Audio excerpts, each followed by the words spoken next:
become a significant distraction for you to be concerned about your financial situation? Absolutely. All right, and again, counsel, this one didn't have an indication here in the questionnaire, but that's why we bring jurors back. So I'd like to have a little more voir dire from the state and the defense to make a determination, beginning with the state. Your Honor, the state did not have the note of hardship.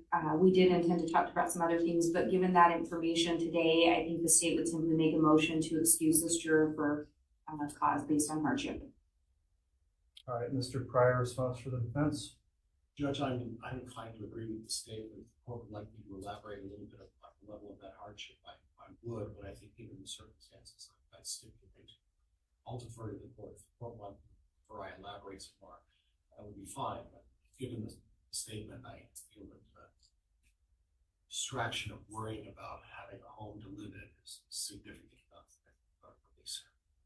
Okay, Juror 899, I guess I'll just follow up briefly. You indicated you thought this might put your housing situation in peril if your husband's job ended and you were not available to help support family financially. Is that correct? Yes. Okay, based on that concern, I do think that would pose a significant distraction for you during the course of the trial and a potential financial hardship. So the court is going to accept your representations on that issue and allow Juror 899 to be excused based on a motion to strike from the state without objection from the defense. So thank you for coming in last week, filling out your questionnaire, and returning today. You can be excused with the thanks of the court. Please drop your questionnaire off to the bailiff.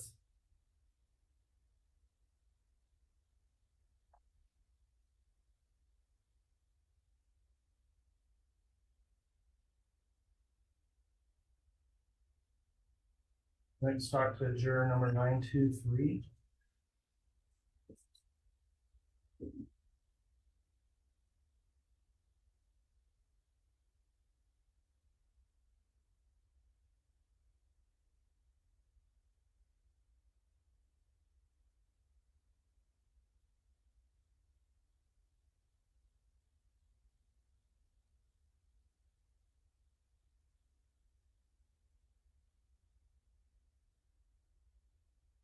All right, juror number 923, you've expressed a concern in your questionnaire about both being a student and working. Could you elaborate on why this would create a hardship for you?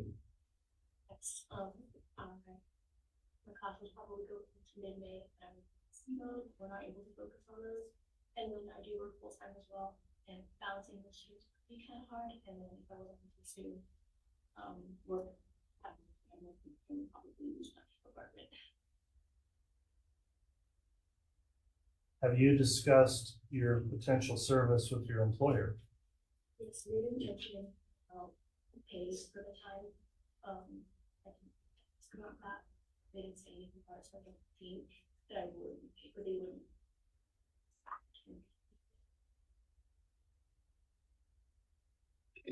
All right, does the state wish to follow before dire?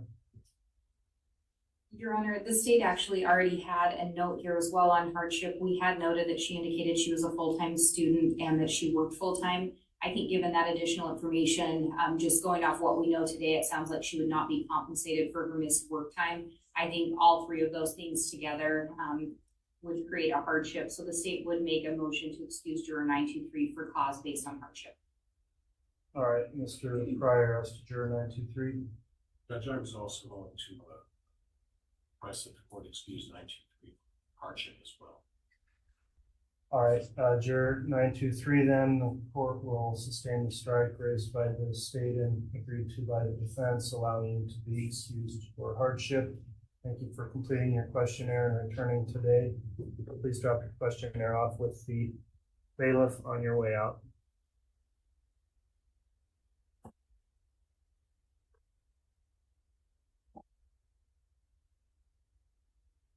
Next, talk to juror number 924.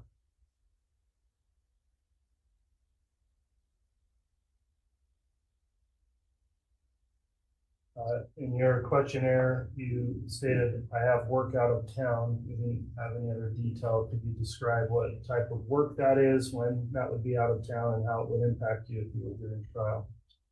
Yeah, I'm a musician, so I travel to other towns to play music.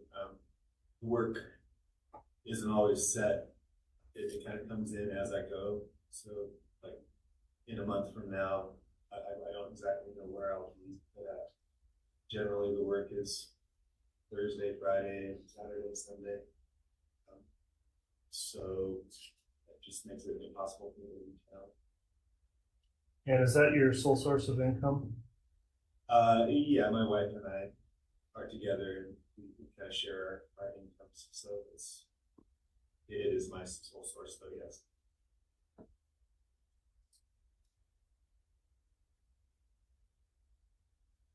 Inquiry from the state?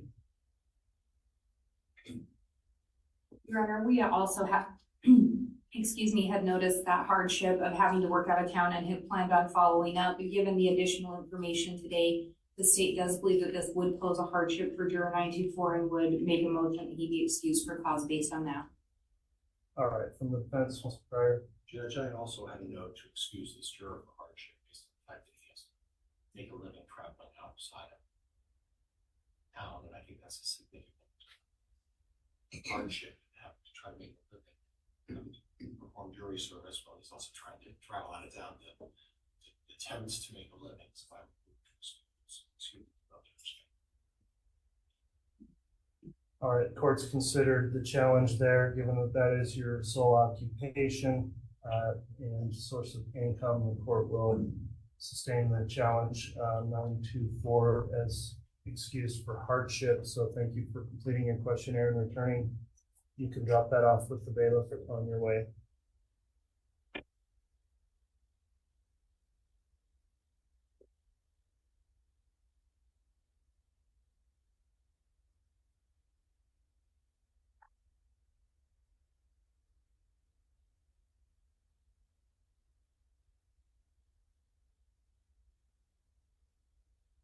All right, juror number 937. Thank you. You put quite a bit of detail in here in terms of what was going on with scheduled medical appointments, etc. I reviewed that. It is a concern about a hardship. Are these appointments that could possibly be rescheduled, or would that be too difficult? No, they could not be. Most of these appointments were scheduled months ago. One of the ones I get are Botox shots for migraines, and I don't schedule that the day I get them. I wouldn't get another one in 3 months. It's when my next shot's due in May, and scheduled for that time like that. Okay, and those are specifically for management of migraine headache pain? Yeah. And I still get that, so it's some less frequent, less severe. So some of it's medical appointments. I'm a single mom widow, and I have to take my minor daughter to a couple of doctor's appointments as well. So I'm the only parent that can attend those appointments.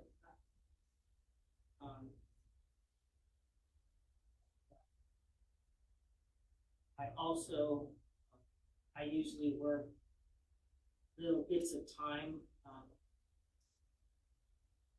often out of state because a long story anyways. But I am getting short on money, and I may very well need to take another short-term job before we're planning on moving to Oregon, because I may run out of money and not be able to pay the bills. So I can't do that if I'm looking to trial for 8 to 10 weeks. All right, I appreciate your explanation from the state and follow Borgar.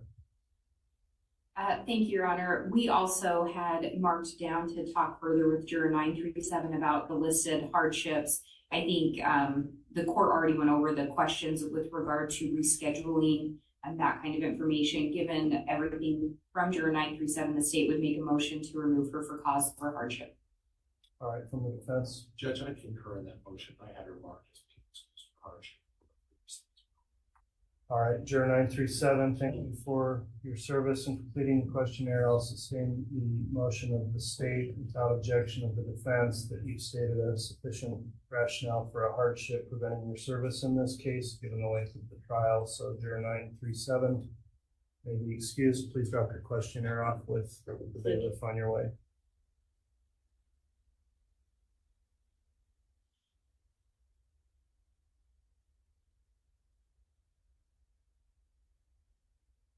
Next, talk to juror 1004.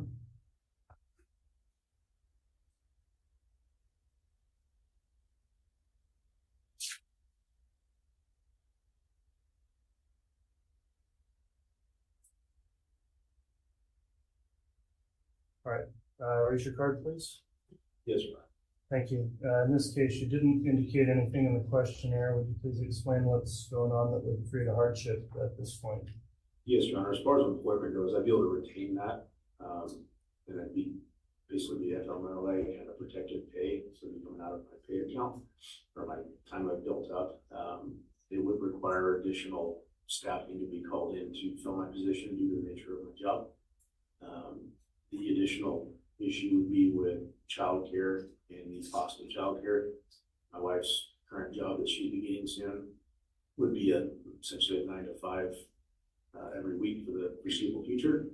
And if I was required to attend here, I'd have to provide childcare for my 3-year-old, and then also for my 12-year-old, and my 15-year-old is currently employed, and I help with his mom to take him to and from his current employment as well. So being unavailable to be there for that would create significant issues, again, with child cost, to even find childcare for them. And also, I'm sure their mom would take issue with me not being able to take them on the days that's currently scheduled for me to have them.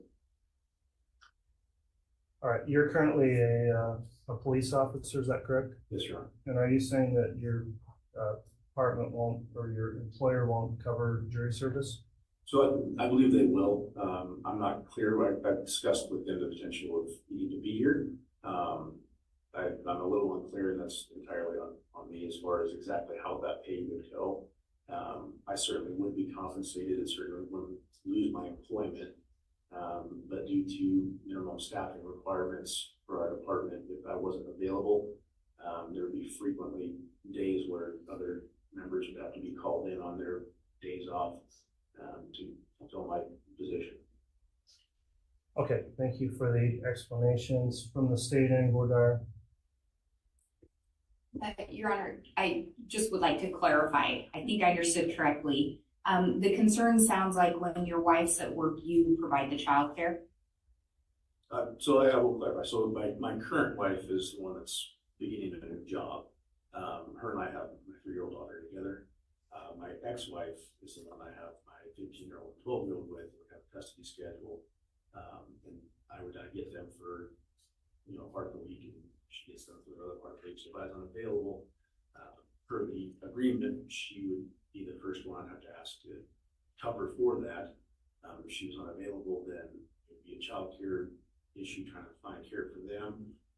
Not so much for my 15-year-old, but getting him to and from his place of employment so he didn't lose his job that just began as well. So it'd be a custody potential issue if she wanted to make it, which wouldn't be surprised if she did. But then for my current wife, it would be just the cost of finding constant daily long-term care for my 3-year-old.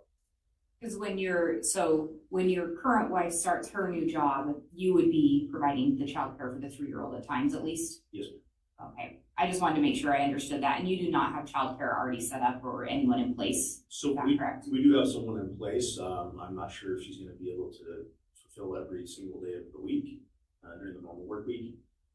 Right now, due to the way our schedules work, she watches my daughter. There's only a couple days a week that we need coverage, just because we've adjusted our schedules to where we actually work opposite sides of the week. And there's only a day or two here and there where we actually need coverage. Other than that, we just switch off with those duties. Thank you for that additional explanation. I just wanted to make sure I understood correctly. Judge, given all of that, I think it does rise to the level of a hardship, and the state would make a motion to exclude Juror 1004. Mr. Pryor. Judge, I'd also agree that 004 needs to be excused. As a lawyer, I'm well aware of the difficulties with ex-wives, the Islam, trying to navigate through custody and the impact actually on your 2 teenage children. That has to be taken into consideration, along with the fact that the financial burden of having to provide additional child care to your children. I think it's necessary that you be excused. I don't know that we should force him to incur that burden. All right, I'm considering this one. Juror 1004, in your questionnaire, you indicated that your current wife is also a police officer. Is that correct? That is correct, sir. All right. Having considered the challenge here, the court is going to deny the challenge to strike. I don't find that there's a for-cause hardship represented by this prospective juror rising to the level that they would be unable to serve in this case. While I understand that may be hugely inconvenient if the trial really goes as long as we've scheduled, it's an inconvenience for anyone required to sit for that length of time. And based on that, juror number 1004 will remain in for further individual questioning or group questioning. All right, the next hardship issue raised was by juror number 1032.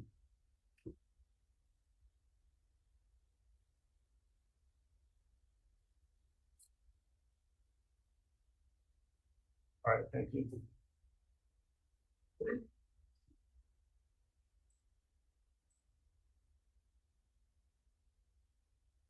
All right, this juror's requested a hardship excuse in the questionnaire, talking about employee training and employment issues, and also issues with tending to children, including a special ed child. So would you please describe to the court in a little more detail about how this may impact your employment as well as your family issues involving your children? Yes, so as far as the employment, I verified that I will get paid for at least 6 weeks. We're still rolling that up the chain to make sure that it would go to 8 to 10 weeks. So I'm pretty confident that I would get paid. The inconvenience and hardship would be more family related. My wife and I are the sole providers here. We have no family, no caretakers. I'm the one in the morning that makes breakfast, gets the girls ready. She has to leave the house by 6:45. She's a special ed teacher. To clarify, our kids are not special ed. She is a special ed teacher. For example, the past week when I had to come for jury duty, and today she has to show up to work 3 hours late. It's kind of a ripple effect on her. Our schedules, the pickup schedules to the 6 and 3-year-old that we have. To add icing to that cake recently, we just had a family diagnosis of cancer, stage 4, which is out of state, and we've been trying to monitor it. Hopefully it doesn't turn into the worst case scenario, but she may have to travel, depending on the circumstances, in the next 3 or 4, 6 weeks. We hope it doesn't get to that level, but there is a possibility that she may travel, and if she travels, that kind of leaves me in limbo with the kids. Kind of uncertain. All right, thank you for that explanation. Let me go on to the state then and ask the state if they have any board dire on the hardship request.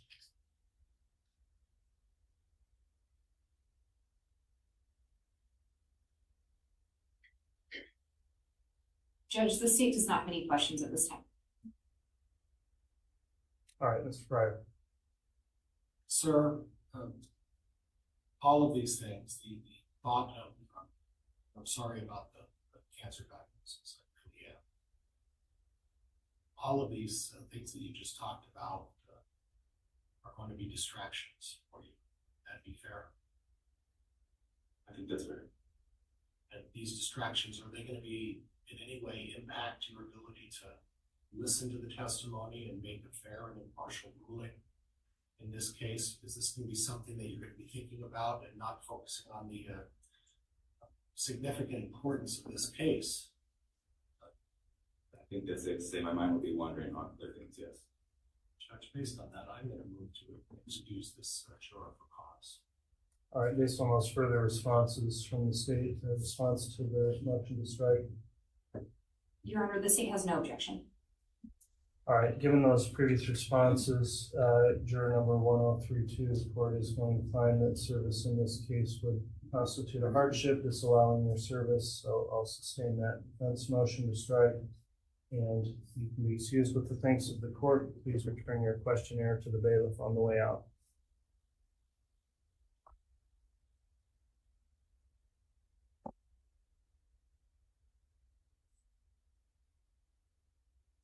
I believe that concludes discussion of hardship with this group of jurors, and thank you all who are remaining here at this time. The next matter we'll go into. We approach just briefly. Yes.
All right, we're back on the record. I had a brief sidebar with counsel. On the issue of hardship, we had one other juror that we just wanted to talk to about that, juror 752. Thank you. You did indicate in your questionnaire you believe you had a hardship. We didn't discuss that, and I don't see that you raised your card. It was work-related issues. Do you have anything to indicate on that, or have you resolved any potential hardship, and would you be able to serve given the timing?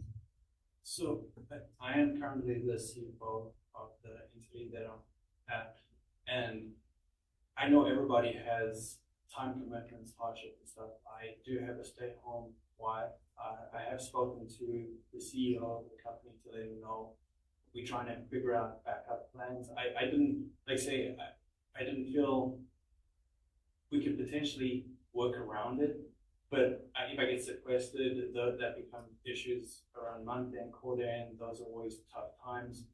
But I just feel like everybody has those commitments, work commitments. I didn't want to make it a bigger deal just because that I'd be different.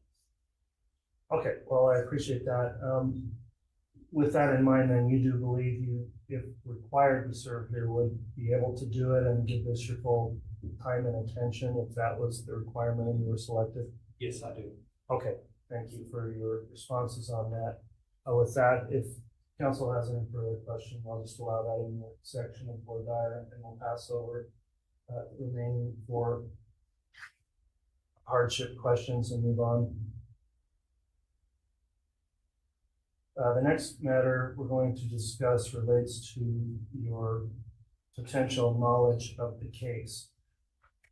You have heard a summary of the charges made in the amended indictment. Other than what I have told you, do you know anything about this case, either through your own personal knowledge, by discussion with anyone else, from anything you've read or seen in the internet, newspaper, television, radio, noting this is a highly publicized case, so many jurors have heard of the case, and if you have, we will discuss that, and again, the details of that will be discussed individually with you, so don't bring up any facts. But if of these remaining jurors, if you have knowledge of this case, meaning more than just what you heard described by the court, Would you please raise your red cards now?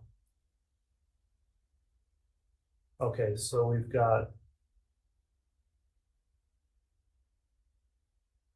most of the jurors here, and if you'll keep those up for a minute, I'll get these all noted as well as counsel.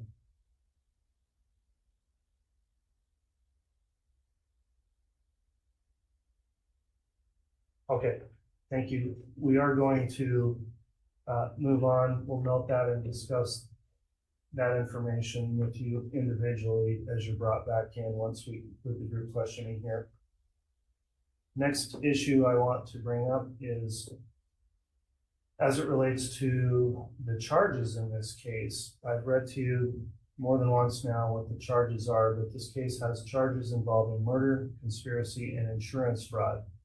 Is there anything about just the nature of those charges or the subject matter of the case that would make it impossible or difficult for you to fairly and objectively evaluate the evidence in this case and render a fair and impartial verdict? Okay, no one affirmatively answered that. I'm going to next ask some questions that might seem very obvious based on your questionnaires, but I'm required to go through these on some Idaho statutory authority to make sure there's no connection between you and any participants of this case. So next question, are any of you related by blood or marriage to the defendant, or do you know him, Mr. Daybell, from any kind of business or social relationship? All right, no one answered yes.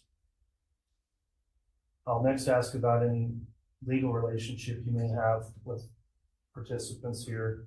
Does the relationship of guardian and ward, master and servant, employer and employee, creditor and debtor, landlord and tenant, boarder or lodger exist between any of you and any of the attorneys here today? No one affirmatively answered that. Are any of you a party in any civil action, civil lawsuit against the defendant, Mr. Daybell? No response to that. Have any of you ever brought a criminal complaint against Mr. Daybell or been accused of a crime by any of the 4 prosecuting attorneys that are here present today? No one responded to that. Do any of you have any kind of an attorney-client relationship, previous or current, with Mr. Pryor or his law firm? No one responded to that. Do any of you believe you've already formed or expressed an unqualified opinion that the defendant is guilty or not guilty of the offense charged? And if so, please raise your red card if you already have an opinion of guilt. All right, we've got one, juror 1057. And we will discuss that with you individually, 1004 and 951. And again, we'll discuss that with you individually. Somewhat related here, do any of you have any bias or prejudice either for or against the defendant, Mr. Daybell? No response to that. Are any of you unwilling to follow the court's instructions to you as the jury as to the law that you must apply in determining this case? No one responded to that. Do any of you have a religious or moral position that would make it impossible for you to sit in judgment of another or to render a fair and impartial verdict? No one responded to that, and I'll note we will ask you further questions individually that may cover that topic as it relates to the state's notice of intent to seek death penalty in this case. Are any of you, if selected as a juror in this case, unwilling or unable to render a fair and impartial verdict based upon the evidence presented in this courtroom and the law as instructed by the court? All right, no one said yes to that. A final catch-all question here. Do any of you have any other reason why you could not give this case your undivided attention and render a fair and impartial verdict? No one answered that question either. At this time, then, that concludes the court's portion of voir dire. I'll now allow the state to have its voir dire, followed by the defense is going to be doing voir dire for this group today. I will be, Your Honor. All right, thank you, Ms. Blake. If you'd like to go ahead and question the jurors, you may do so. Thank you. And thank you, ladies and gentlemen, for being back here this morning. I know this one's been a bit of a longer process, and you were all here last week to fill out some questionnaires. So we appreciate you hanging in there with us while we go through this. The reason that we go through this whole process is we want to do our best to ensure that both the defendant, Chad Daybell, and the state get a fair trial. And so as we go through questions today, that's what we're looking at. That's why we're asking you questions. So as we go through this, I don't mean to put anyone on the hot spot or in the hot seat, so I hope no one feels that way, but we may ask you some questions as we go through this. If I use the term brutal honesty, what comes to mind? Juror 1048. If I use the term brutal honesty, what does that make you think of? It makes me think of just telling the absolute truth. No falsehoods, no lies, just straight facts and straight truth. Thank you. And Juror 909?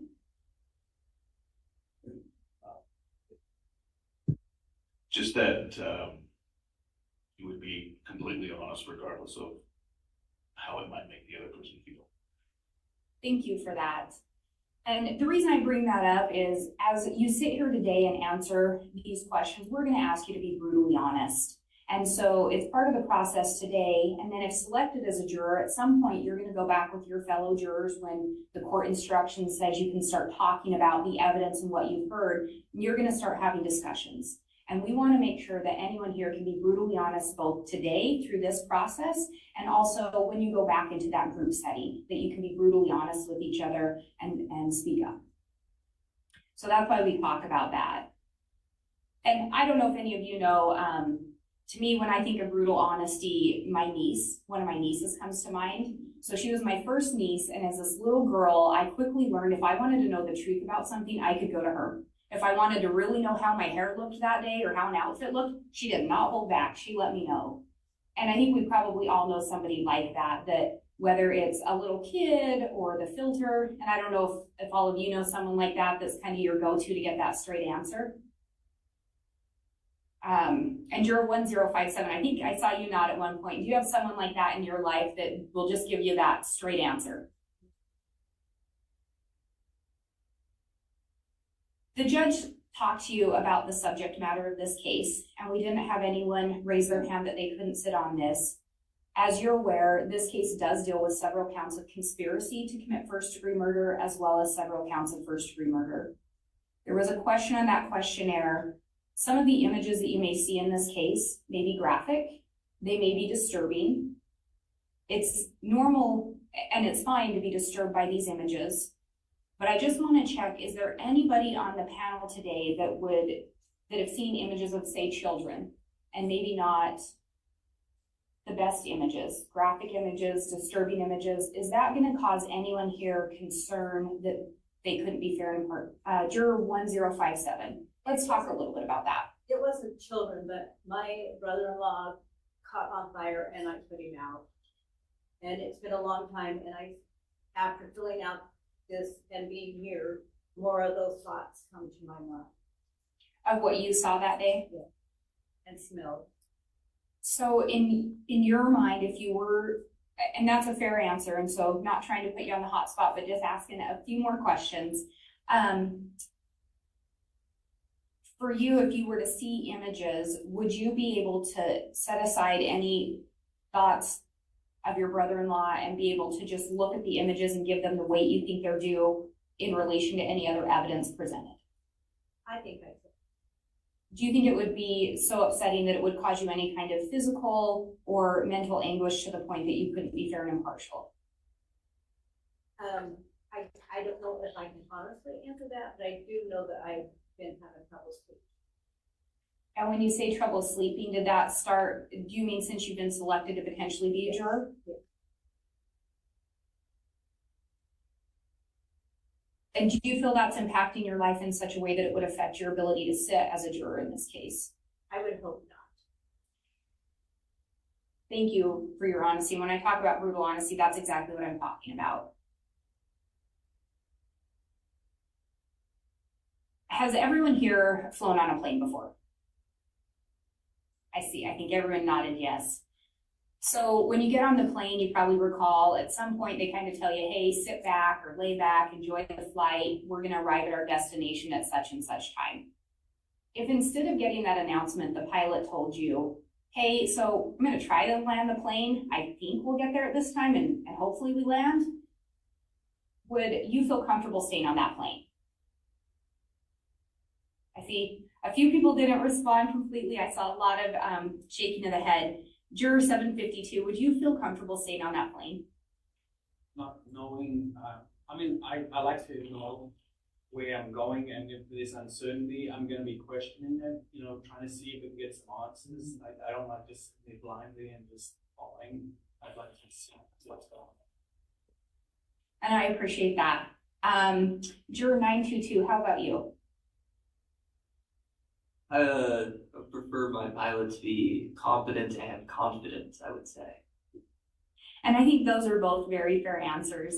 So if you have the choice and you could get on a plane where the pilot says, I can for sure land this plane, and the other plane, the pilot says, I might be able to land it, which plane are you getting on? And I'll ask Juror 951, which plane would you get on out of those two? The one, the pilot being confident of getting to our destination. And I know that might seem like an odd analogy, but when we ask you to sit here, and this goes back to the brutal honesty, because the defendant, Chad Daybell, is entitled to a fair trial, as is the state, we want to make sure that we have jurors that can say, you know what, I can sit here, I can weigh the evidence, I can be fair and impartial, and essentially I can land this plane. I can do what's being asked of me. And so as we go through these questions too, we want you thinking of that. Can you be, keep an open mind and weigh the evidence and give it the weight that it's due? Because that would be your job as the jurors here. So I have a little boy, and in the mornings when he wakes up, if I ask him, what do you want for breakfast? 9 times out of 10, it's cheesy eggs. But his cheesy eggs are made a certain way. We have to do the eggs, we have the cheese, we have the milk, and we have the salt and pepper. And honestly, he likes extra cheese. So that's his recipe for the cheesy eggs that he wants me to make. And if I vary it, he's not necessarily happy. But do any of you have that experience where, whether it's a kid or someone in your life, there's some kind of a recipe that they like made just a certain way? That's just how they like it. And Juror 1004, have you had that experience? Definitely similar with having 3 kids now and getting older, but yeah, my 3-year-old, she definitely, she'll eat just about anything, but she's very particular about certain things. So yeah, really. And Juror 909, how about you? Mainly with kids, but I don't know that I ever had anybody that was super specific. It was either I don't like it or do like it. Or I like it. And if you're around someone like that and you're given this recipe, I think sometimes it's easy to say, you know, if I changed it this way, if I added this, or if I took this out, or I made it just a little bit different, it would make more sense, or I would like it better. When you're sitting here today, and the judge did give you one jury instruction today, if you're selected, you're going to hear a lot of jury instructions as you go through this. And some of those jury instructions are also going to be instructions that contain the elements of the crime. So kind of like a recipe, the judge is going to lay out, the state has to prove these specific things.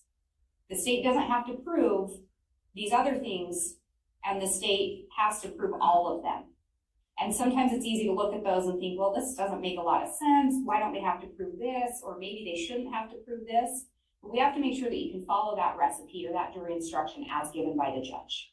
Does anyone have concerns that you wouldn't be able to follow the instructions given by the judge, or that you'd be tempted to modify it? Anyone have that concern at all? Okay, I don't see anyone saying they have that concern. So with those, when we talk about the recipe and the instructions, as I said, the judge will lay out the elements. And sometimes it might not require an ingredient or an element that you think we should have to prove. When you're dealing with first degree, you would get a jury instruction and it'll come from the court, but it will essentially talk about an individual had to be part of causing the death. But one of the elements isn't going to be that we have to prove the actual cause. So essentially we have to prove that they were part of it or that they committed the murder, but we don't have to prove how they went about it. Does anyone have concerns with that, with following the court's instruction on that? So if the state was able to meet the burden of proving that they did it or they were part of it, of the murder, would anyone have concerns if the state didn't prove the actual cause of the murder, if that's not one of the ingredients? I don't see anyone saying yes to that.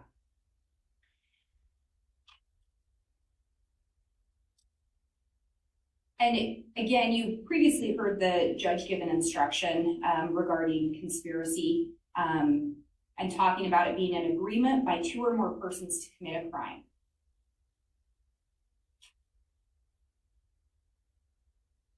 So I'll tell you, I have some older brothers, and 2 of them were pretty close in age. And so my mom will tell stories about the 2 of them because they would get into shenanigans together. And the 2 of them, one of the things that they would do is the older brother and the younger brother would get together and they'd come up with a plan. And oftentimes the older brother wanted the younger one to carry it out first. So they came up with a plan to jump out of the barn door. So as part of this, they come up with a plan, they go into the barn together, they climb the stairs, and the younger brother jumps out. Well, he gets hurt. So the older brother doesn't follow. But they both had talked about going to do it. They both had the intention. So ultimately, they both were involved in that. So when we talk about a conspiracy and an agreement by 2 persons to commit a crime, you'll get instructions regarding the agreement and what qualifies as an agreement and what an agreement actually is. And again, that will come from the court. But it will talk about that only one person in that agreement has to do something that is referred to as an overt act. So only one person has to do some act to further that. Does anyone have a problem? Because let me back up a little bit. You were also instructed by the court that there are co-conspirators that you may hear about, and you're not to worry about what's going on with them. But what you will hear evidence is of some of the actions or the allegations that the state has, and you'll hear evidence regarding those actions of the other co-conspirators. Does anyone have a problem knowing there's an agreement and only one person has to do an act in furtherance?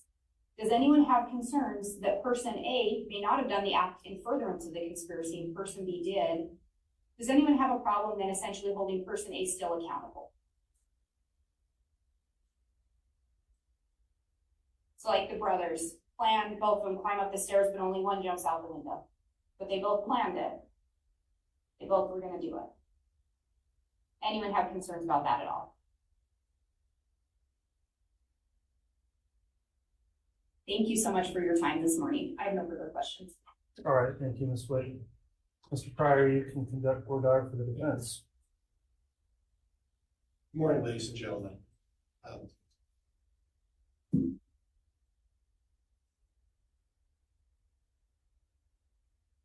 Always distracted. I don't know if that's something I need to do medicine for.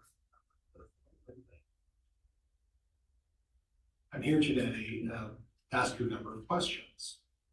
And I don't want you to infer from any of those questions that there's a right or wrong answer. What we're here today is just talk and get to know each other and sort of get feelings about how we feel about a variety of topics. And again, there isn't any right or wrong answer. But before we start that, I do want to ask you a question. And I brought this up with a couple of the other jury folks. Many years ago, when I was a much younger man and much skinnier, I was in college and I was having to do jury service, much like what you folks are doing. And the attorney at the time, and I remember this, and I bet maybe it was the reason I became a lawyer, I don't know, had an impact. Because the attorney stood there and said, is there anybody who just doesn't want to be here today?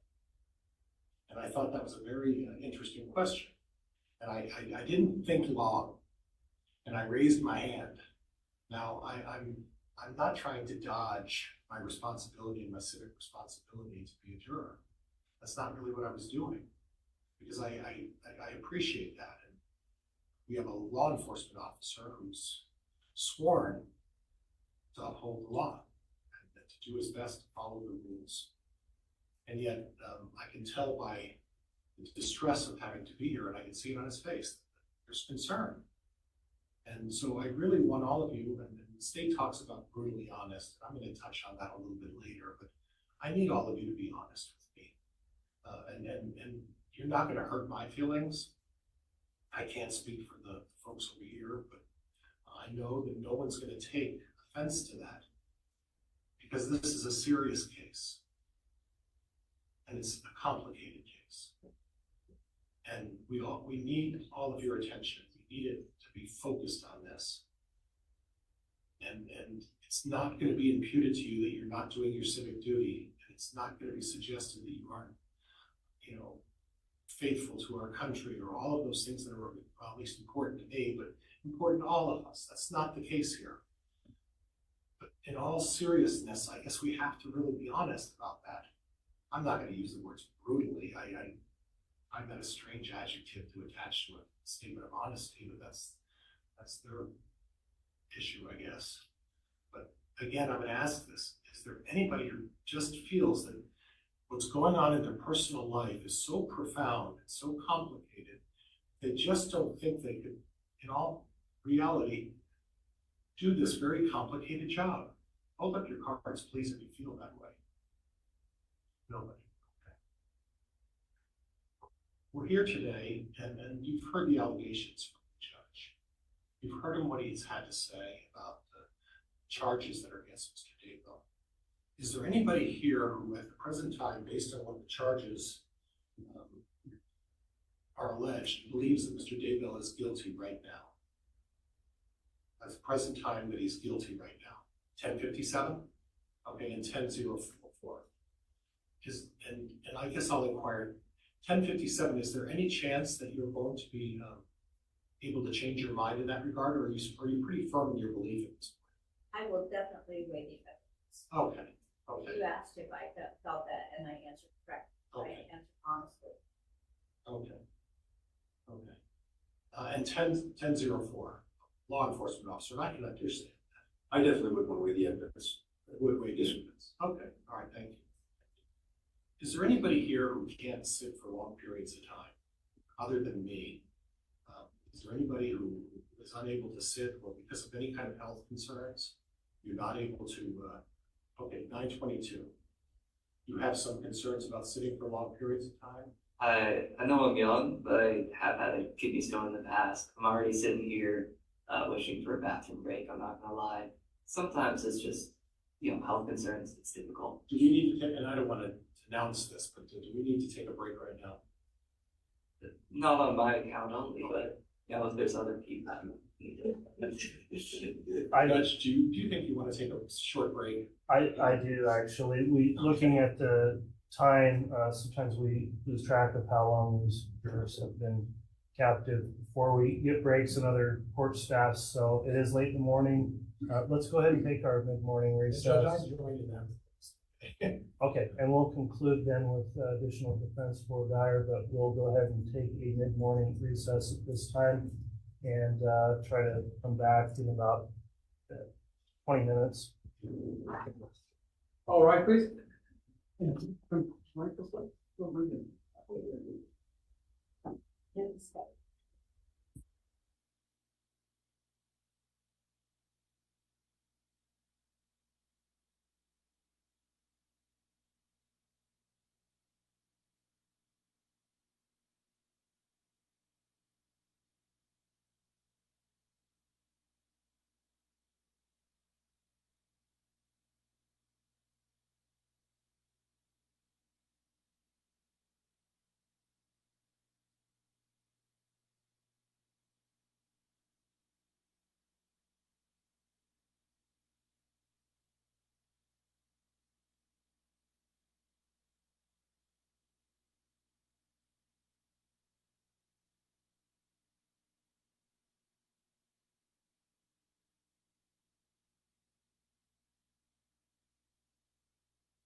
Thank you. Please be seated. Yeah, here's Ryan, please.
All right, great.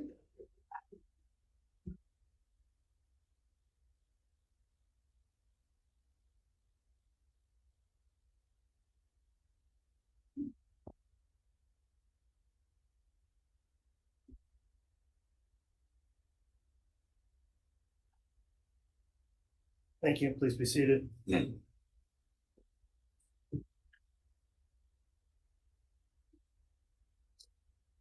Okay, we're back on the record. We are in for Dyer. Mr. Pryor was doing so for the defense. You can continue, Mr. Pryor. Thank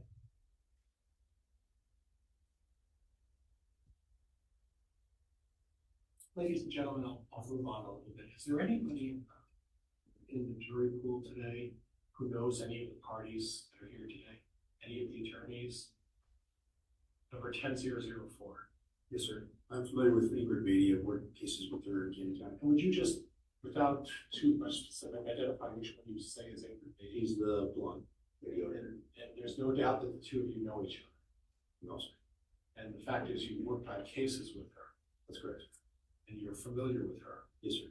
And you've discussed it. And the fact that you've worked on cases with her, is there even the slightest possibility that you would put more weight to anything she said as opposed to, let's say, me? In all honesty, yes. She's a very good investigator and prosecutor, yes. Okay, so if you were to have me testify and, or not testify, excuse me, if I were to offer some evidence, Ms. Beatty was offering evidence here, and it would be, and it's human nature, you'd agree with that, right? In truthfulness, yes, sir. Yeah. That would. And in fact, you would give Ms. Beatty more weight and pursue that situation. Is that fair? I think that'd be fair, yes, sir. Okay, okay. And thank you for your brutal honesty, I guess. I'd use a different word. I guess I'd say transparent. Brutal always sounds so difficult to me, but anyway, I'm going to move on a little bit, and thank you for that disclosure. I appreciate that. Part of this case, so we are going to see some pictures. Very graphic pictures. I want to tell you that I'm involved in this case. When I look at these pictures actually hurt my heart. Difficulty is this, is that although they hurt my heart, is it fair that when I look at these pictures, I assign those pictures to Mr. Daybell? Is there anybody, because they look at these pictures and then you have the same reaction that I have, that these pictures truly hurt my heart and it's painful? Is there anybody who's going to be able, who's going to say, these pictures hurt me so bad that I have to blame him regardless of what the evidence may show or otherwise? Is there anyone?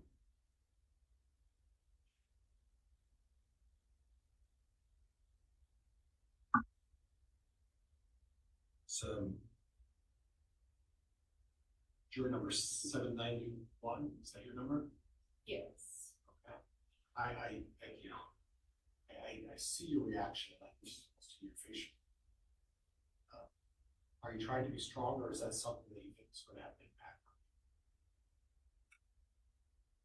on It's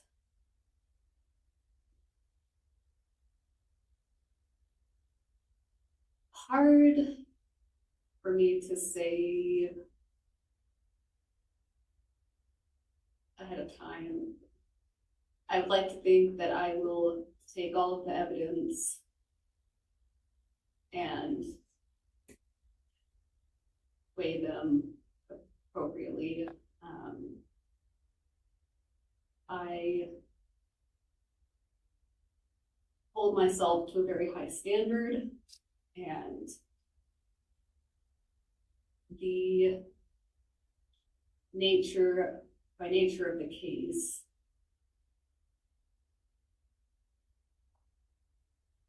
I would want to be very fair and impartial, not taking anything lightly.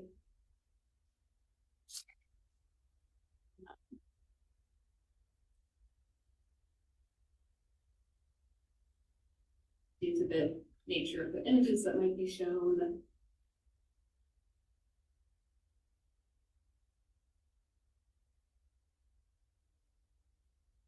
will probably be difficult.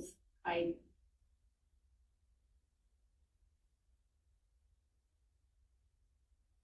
can't say how I'll necessarily react to them, but I don't think I will let it impact my ability to judge. And I appreciate you taking the time to talk about this, as you can understand and agree probably that looking at very graphic pictures can have an impact on it.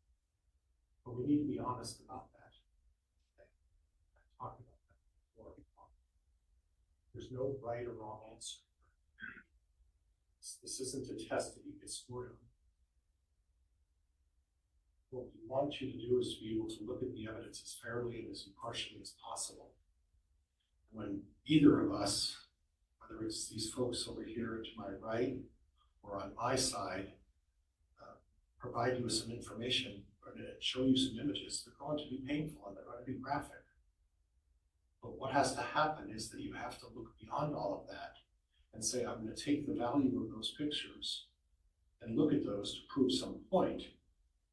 But is there anybody who thinks it's fair that by automatically looking at the pictures that you should presume that Mr. Daybell is guilty because you looked at very unsettling and disturbing pictures? Is there anybody? Juror number 1048, what are your thoughts on this? As far as the ability to view graphic pictures, look at those things.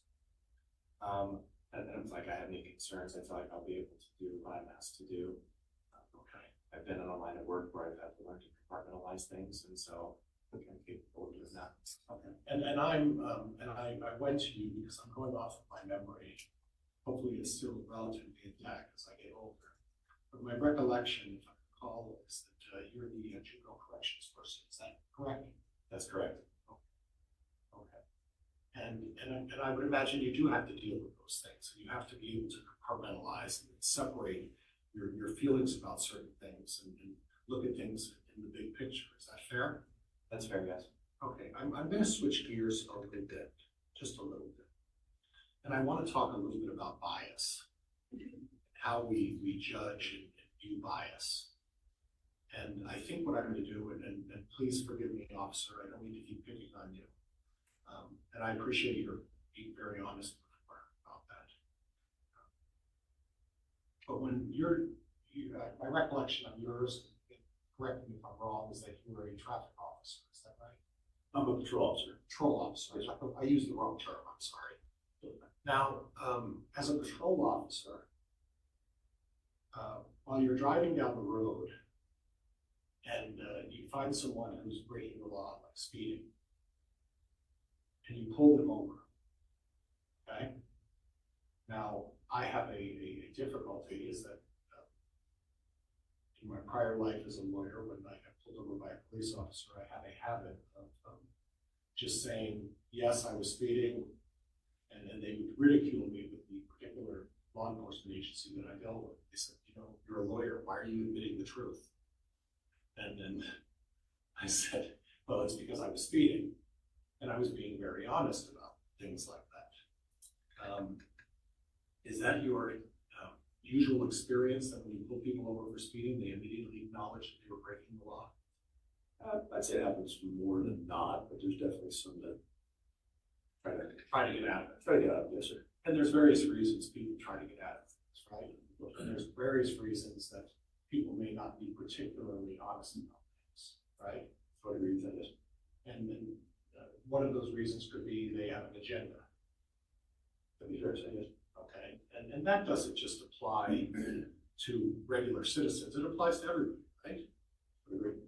It applies to doctors, police officers can have an agenda, they can have a desire that a particular case goes a certain way.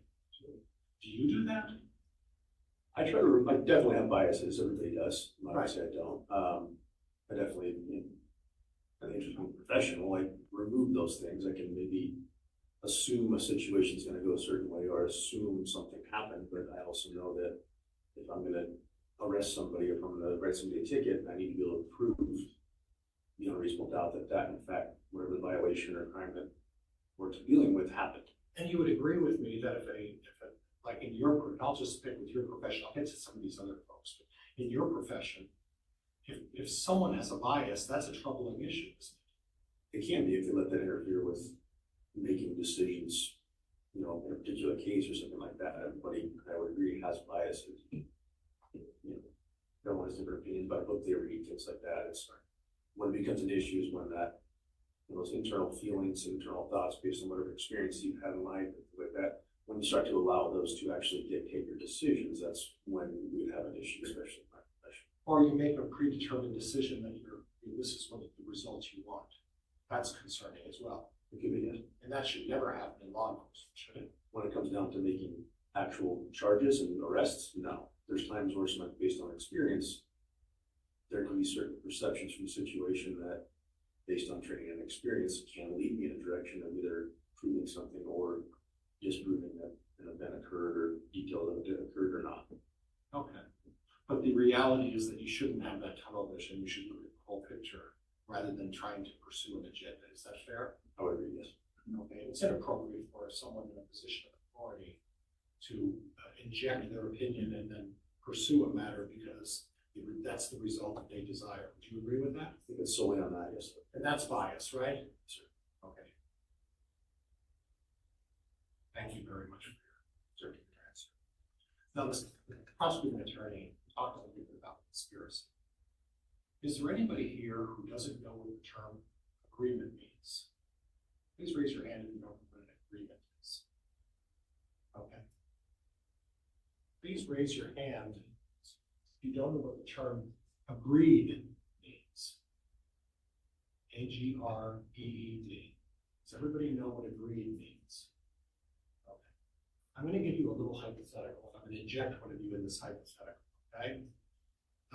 And I haven't picked on Juror 951, so we're going to pick on you a little bit. Is that okay? And if it's too much, tell me, please, okay? This isn't to put you on the spot. We know each other, let's assume we know each other, and I go up to you and I say, you know, Juror 951, it's a beautiful day out today. I'm going fishing today. Okay? And then I go off and go on a fishing trip. And then suddenly, I look over across the pond, and you're there fishing. And I didn't know it. Do you believe that's an agreement to go fishing together?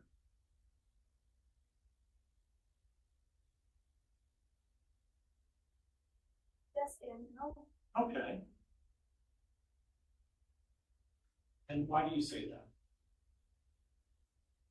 Yes, you had mentioned that you were going to go fishing, Okay. but I've never like agreed to go fishing with you. Okay. And so if you were to be there fishing and I just happened to come along and I start fishing across the pond, that wasn't like an agreement to go together. Right. So you, in that instance, you would say there is no agreement. Okay, and juror number 922, you got an interesting nodding. And I guess I'd like your. I appreciated your 951's answer, both yes and no, but Okay. recognizing that, I don't know, that kind of social situation is awkward in one part, and to have an agreement, you really need to talk about it beforehand. Right. And when you say you need to talk about it, does it have to be laid out specifically? No, I don't believe so. Okay. And what are your thoughts on that, juror number 752? It wasn't an agreement. Okay. They just showed up at the same time, for instance, but yeah, nothing was agreed. Okay. And let's say as a result of the fishing, let's go a step further with this. As a result of this wonderful fishing trip that I went on, I look upon the board across the pond, and the other person fishing, and we're going to let you off the hook today. That's a terrible expression, but we're going to let you off the hook today, juror 951, and we're going to say it was somebody else, okay? And let's say that as a result of both of us being out there fishing at the same time, I'm not catching anything. But boy, the other person across the pond has a stringer full of like 10 trout. And juror number 1057, the limit on trout that day was only 6. And unfortunately, that person was breaking the law. And along comes the fish and game officer. And this fish and game officer says, you broke the law and I'm giving you a citation. Okay? In that situation, am I responsible for a citation as well because I'm fishing on the other side of the pond? I do not think so. Okay. Juror 1048, should I be getting a citation because I was fishing on the other side of the pond? No, if you didn't reach your limit or exceed your limit, then no. Well, what about just the fact that maybe we were both there fishing together and there may have been, whether there's an agreement or not, does that make me guilty? Judge, may we approach? Yes.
Now,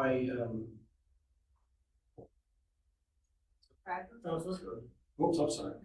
Oh my gosh, well, maybe we should start. All rise. Course, good session. Thank you. Thank you. Seated. They're trying to start with no change. All right, just back on the record here, the court will note for the record, we had a sidebar concerning the scope of voir dire. The court generally does disfavor hypotheticals, and I've notified counsel of that, considering Idaho Criminal Law 24B. So, Mr. Pryor, I'll allow you to continue with your voir dire, but please refrain from further hypotheticals at this point. I'm going to switch gears a little bit and try to avoid the hypotheticals. I think there's enough fishing stories. I need to know your feelings on how you would evaluate truthfulness, bias, whether people are telling the truth. I'm going to go back to my police officer. And how do you gauge, officer, whether someone's being truthful? There's many different ways. There's body language, there's eye contact or lack thereof. There's also, through the investigation, whether an individual's statements are adding up with the evidence I have, corroborating statements, other statements that disprove what they're saying, and there's lots of different ways you can detect lies or pursue the truth, either do. And as part of your occupation, you actually carry camera and recorder, is that right? That's correct. Is that a standard practice? For our department, it is, yes. Okay, and it's a good idea to record when you're investigating a crime. Do you agree with me? It is. Okay. Okay. And are there instances where you would not record something if you're involved in a crime investigation?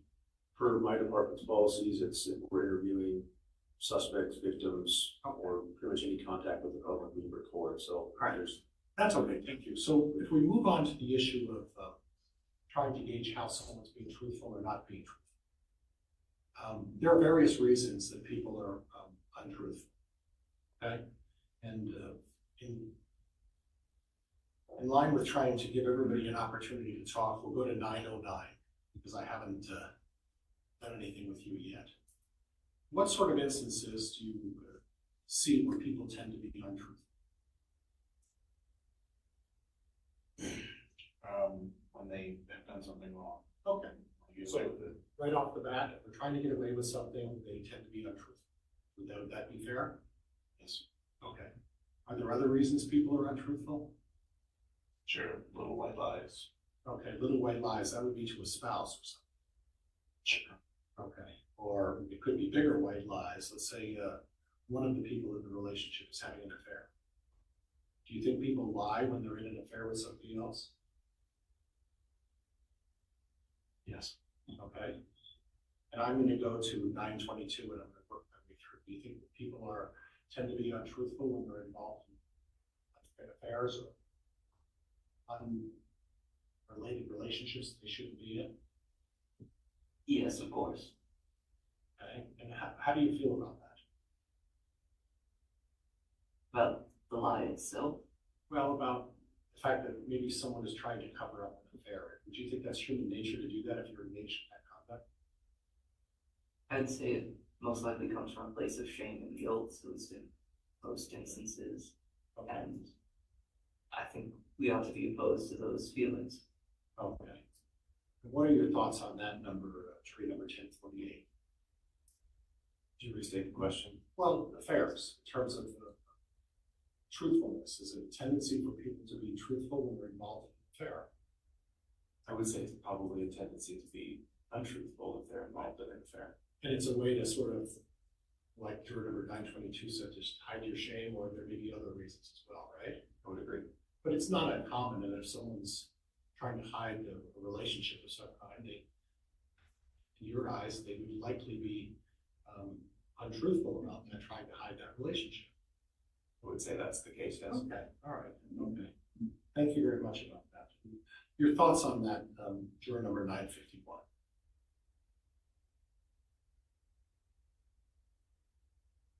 From previous line of work, I would say that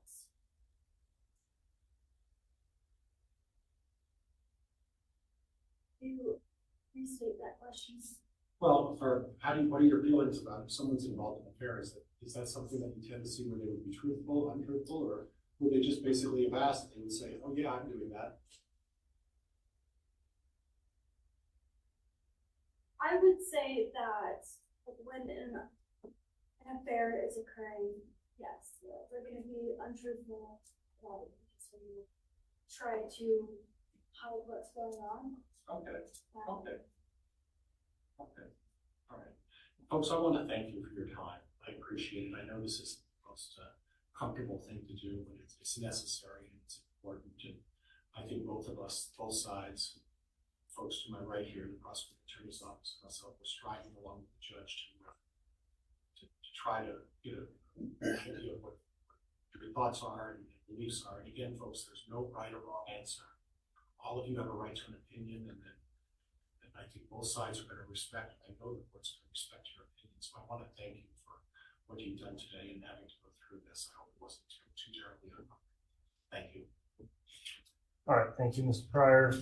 That will conclude the group session of this voir dire examination. At this time, we're going to move on with individual questioning on different topics for certain jurors, and we'll have each of you return individually. So we'll start off smallest number to largest. And so if juror 752, you would remain seated, please, and the remaining jurors, if you'd all step out with the bailiff. All right, great.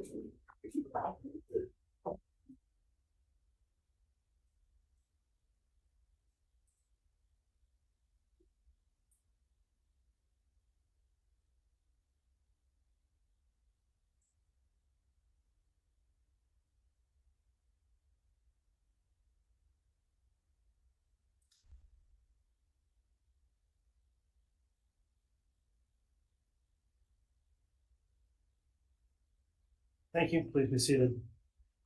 All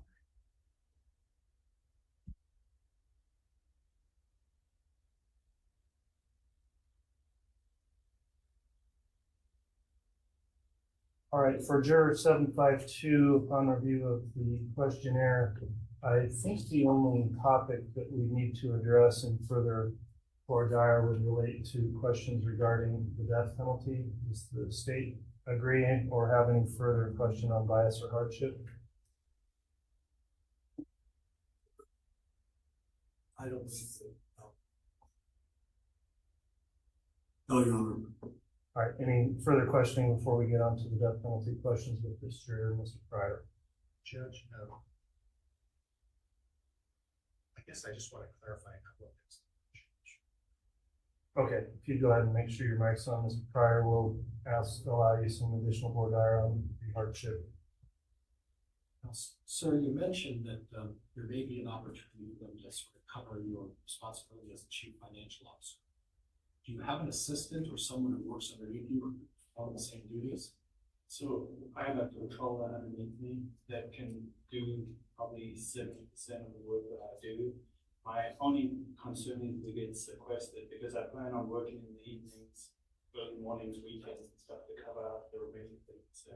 And that was what my concern is because you had mentioned that your hardship in the beginning, your evaluation, I'm going off of memory once again, but at the very end, do you have a copy of your evaluation or your questionnaire? Excuse me. Yes, I do.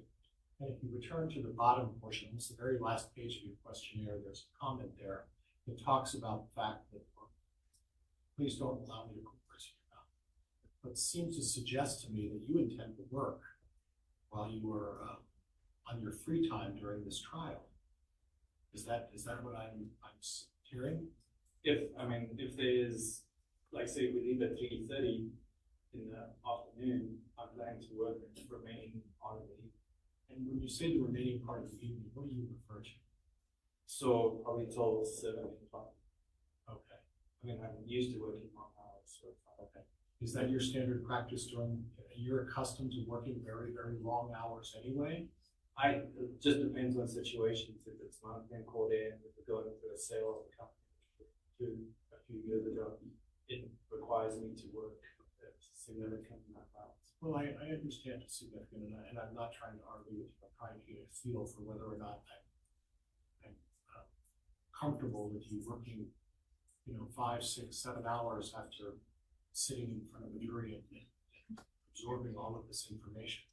This is not a reflection on you. Please don't take it. Please don't take it. What I have a concern about is that whether you're going to be able to put the necessary attention and focus. You have a significant job, very, time-consuming job. It's going to require a lot of attention. This is not just a run-of-the-mill job like me or anybody else. This is a serious position. And it requires a significant amount of time and effort to perform your job. Do you agree with that? That is correct. And what I have concerns about is that at the end of a 5, 6, 7 hour day listening to evidence, you're not going to have that downtime. You're not going to have that release to be able to absorb and maybe rest your mind, so that instead what you're going to do is you're going to go and work for, at least from what I'm hearing, 5 or 6 more hours on your job responsibilities and try to keep things afloat. Is that what I'm hearing? There will be days like that. Is it going to be every day? I can't say it'll be every day, but there will be days where there's certain things come up that I would need to handle. So to me, my only concern is if I got sequestered, where I wouldn't be able to have access to the internet or anything else, and that goes on for a lengthy period, yes, that would create some concerns. And that's going to cause some concern in terms of your employment. I mean, they wouldn't terminate me, but like say, there's decision making that gets done that I would need to be part of, that I wouldn't be able to be part of. But are you, the judge has purposely set a schedule for us from like 8:30 to 3:30 with time for some lunch to be able to do that.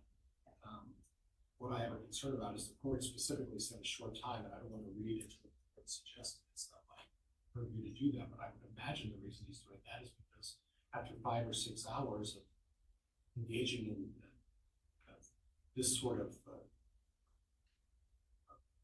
position to be a juror, you're going to need some time to recuperate from that. It doesn't sound like you're going to do that. It sounds like you're going to work. I mean, like say, we all have responsibilities. Even when I come home in the evening, I got to take care of kids. I'm used to doing this. Like say, I don't want to say this is not possible. It really is possible to do multiple jobs. And like say, to do this, I need to still work a couple of hours in the evening. This is what I'm accustomed to. Okay, and you don't think that that's going to have any kind of an impact on your ability to effectively listen and do the job as a juror for 10 weeks? I don't believe so. Like I say, my only concern is if we get sequestered, and that's a piece I don't have control of. And if you do get sequestered, that is a significant concern. That would be Correct. large. I don't know how long that will last. I'm sorry, I apologize. Go ahead, sir. I'm sorry. Yeah, no, that's my only concern. If I get sequestered, if it was for a week or 2 weeks, that would be concerning. And at that point, it becomes a hardship. Would that be fair? I would say yes. And sir, don't take this as a personal affront. You can appreciate that I have a concern that you're going to be doing 2 jobs at a time when we're dealing with a case of significance. So, Judge, I'm going to move cause in this particular case. I have a concern for his Response from the state. Quickly, we would object to that motion. We believe that the juror has continually expressed his understanding of the potential risks or any potential hardship serving as a juror. But he also understands that he has plans and the impact he can serve. So I have heard this juror say that he feels like it will actually be a hardship. He just needs to express concern. So at this point, we don't think that there's a cause to excuse this juror. Okay, I'll just have a follow-up inquiry briefly here, Juror 752. There is a substantial likelihood of a time of sequestration without making any promises. That could be a week. There's potential it could be longer though. And when you consider that, Do you still feel like you're able to give your undivided attention to this case, even should a sequestration period take place? I would say, depending when the week happened, if it was over a month-end week, it would cause concerns to me because like I said, we wouldn't be able to close our financials, which we need to report at time. If that were to happen with bad timing, would someone else be able to assist in your employment responsibilities in your absence? They, like I said, they would, but they wouldn't be able to complete the full job. Unfortunately, like I have a controller that's been around about 4 or 5 months. She's not at the point where she can completely prepare the financials. All right, but you're telling me you would be able to, regardless of your work commitments here, be committed and able to fully pay attention and consider the evidence in this case? That is correct. All right, I'm going to overrule the objection as to 752 in terms of expression of a hardship based on his responses. And so the next matter the court then is going to address with you, Juror 752, is it in relation to that part of your questionnaire that's titled Attitudes Regarding the Death Penalty. Do you recall last week when you answered your questionnaire, thinking about and answering questions concerning the death penalty? Okay, are the answers you provided in that questionnaire still accurate and reflect the way you feel as you sit here today? I do agree. Okay. You indicated in your questionnaire you support the death penalty when you were given the option of yes or no, support or oppose. You said support. Do you still agree with that stance? I do. You also made a choice when given options about what most accurately represents the way you feel, and you said option C, which is, quote, I generally favor the death penalty, but I would base a decision to impose it on the facts, law, and instructions in the case. Do you still think that accurately represents how you feel about it? Yes, sir. Okay. Let me just ask an additional question there. If you are in favor of the death penalty, then do you believe the death penalty is appropriate or should be considered in every case where a murder has been committed? When it's first degree murder, I do believe it should be considered. Okay, and if the court were to give you instructions then about the death penalty, would you follow those instructions? Yes. If the court included instructions for some reason that you were not to consider the death penalty or instructing you that there are options besides the death penalty, would you fully and fairly consider those options as well? I will. All right. Yes. So given your views then, is there any reason for me to think your views would prevent or substantially impair your ability to serve as a juror in this case in accordance with the court's instructions if you receive those about the death penalty? No, there should be no concerns at all. All right, thank you. That concludes my inquiry on that topic. Does the state have any more dire on the issue of the death penalty? You do not, Your Honor. Nothing further, Judge. Thank you. All right, thank you. That'll conclude your individual regard, Juror 752. You'll be escorted back to the jury room. We'll bring another juror in and we'll get through the rest, and then you'll receive further instructions.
All right, thank you for returning. This is Juror 791.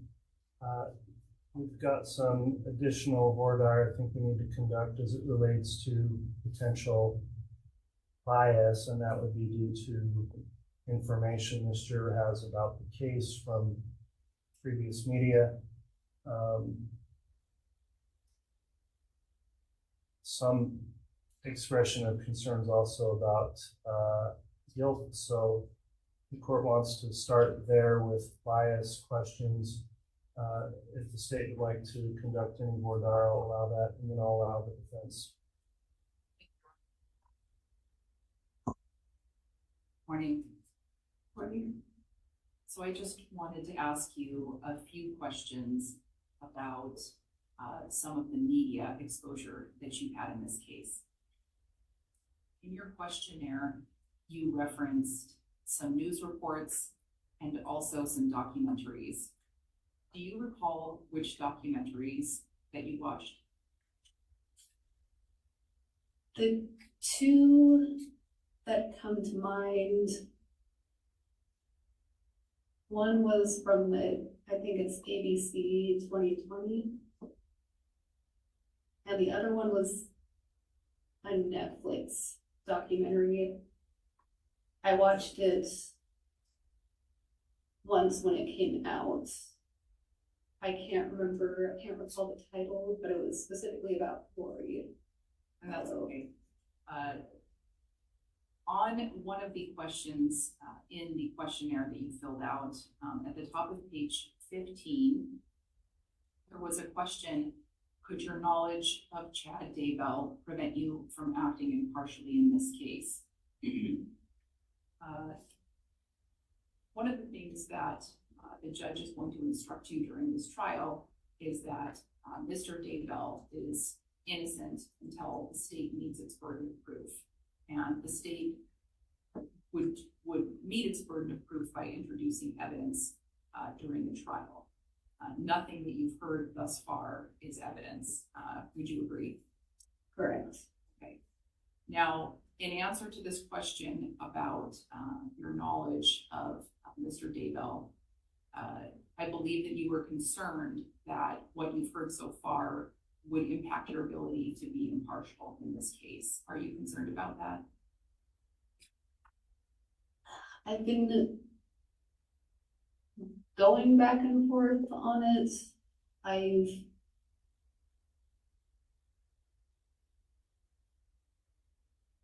Trying to gather my thoughts here. Okay. I feel like with some of my answers, and I kind of feeling I was probably contradicting myself unintentionally. I feel I have a fairly good grasp of being able to compartmentalize that I would not allow like the stuff that I've heard in the past, which has been quite a while, to affect my judgment.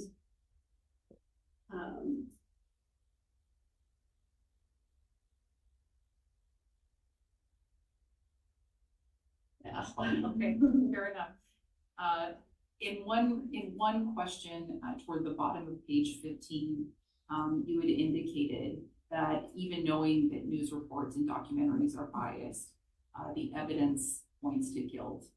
Do you still believe that up to this point?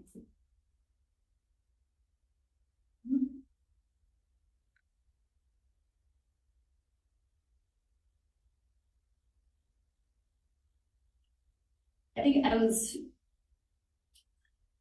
trying to answer it, my mindset separate from me. So it was more the mindset of documentaries, or mostly documentaries, especially the Netflix. I have a predisposition of viewing the defendant as guilty. So it's more that I am aware and I acknowledge that what I was watching already had the preconceived notion of guilt. I don't think I put that across very well. No, that's completely fair, and I really appreciate your honesty. I appreciate your honesty today and in your questionnaire. Would it be fair to say that this is something you're still wrestling with?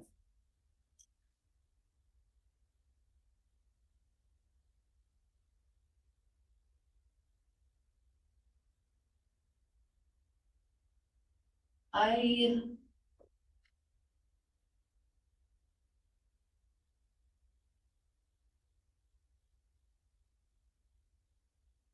would want to say no.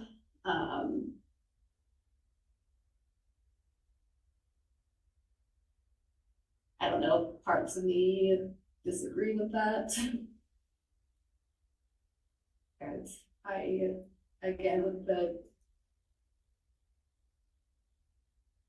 compartmentalizing, viewing the evidence as it is, and again, not taking what this is about lightly. I don't want to presume guilt where there is none. I wouldn't want to subject any innocent person or anyone to anything like that. Of course. And just one last question. Toward the bottom of the questionnaire on page 19, you had indicated that you had formed an opinion of Mr. Daybell's guilt and that you could possibly set it aside. Has that opinion changed today, as of today? No. Okay. Your Honor, I would move to excuse this juror for the exposure to the media that she's already had. All right, so request from the state for excusal for bias. Mr. Pryor, response? Judge, I could just want your, just a couple questions. You may. And I appreciate your being honest. And what I'm seeing is that you're struggling with this issue and you're not sure really how you feel. Would that be fair? That would probably be fair. If you're struggling with this, I think that's close. There's no wrong or right answer. What we're trying to accomplish is people who are, pretty certain about what they are. If you're struggling with things, we all struggle with things. This is a big deal. So I don't want you to feel like we're beating up on you or being disrespectful to you in any way. In fact, I appreciate the honesty and how straightforward you've been about answering this.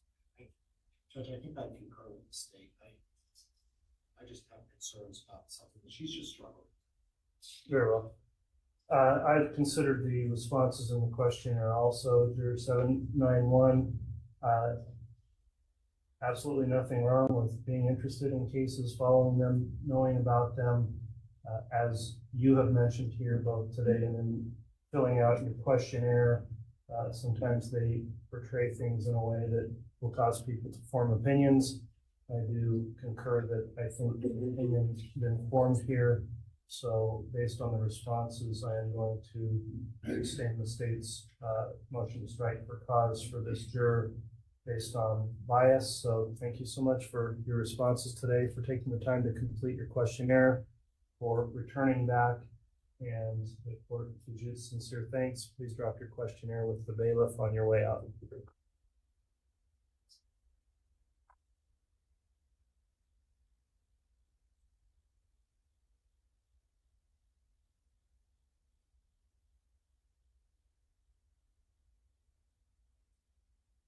All right, we'll next have juror 823.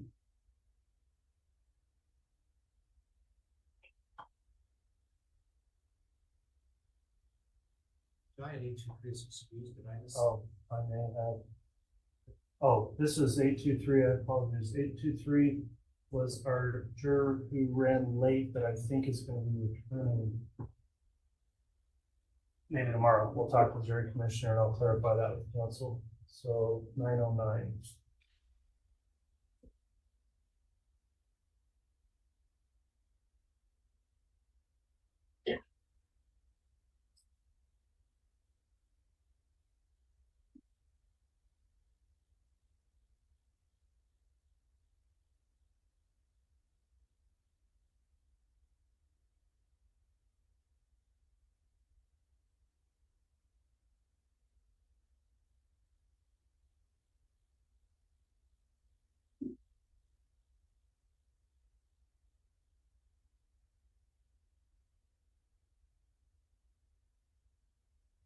All right, juror 909 has returned some indication in the questionnaire of knowledge of the case. So this is the time, juror 909, we want to discuss what you may know about the facts of this case and how that may impact your ability to be impartial.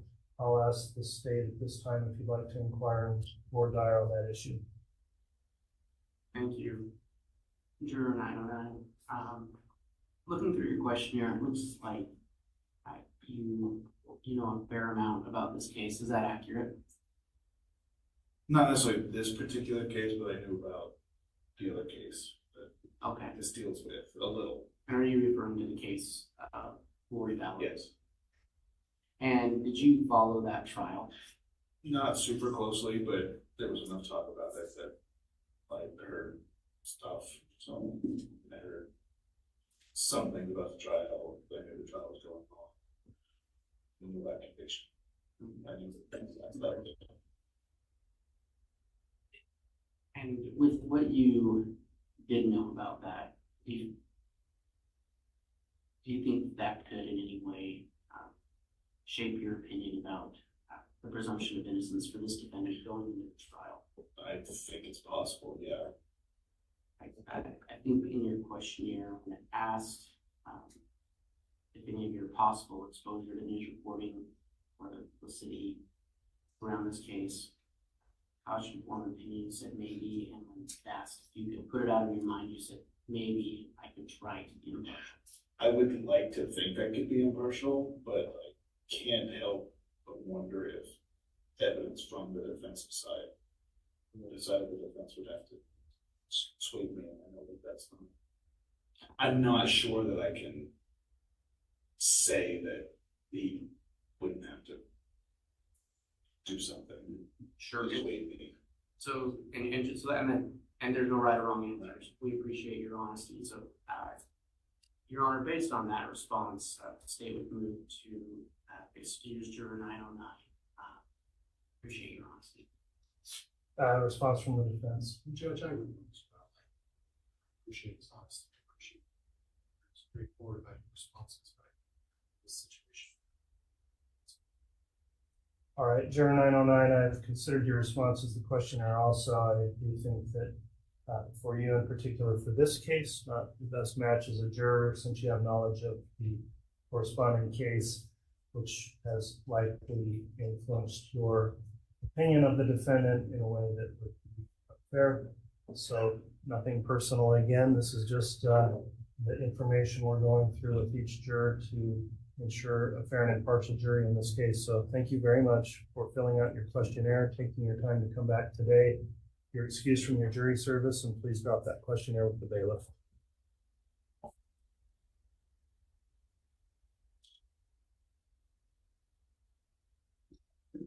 Next juror will be 922.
All right, thank you for returning juror 922.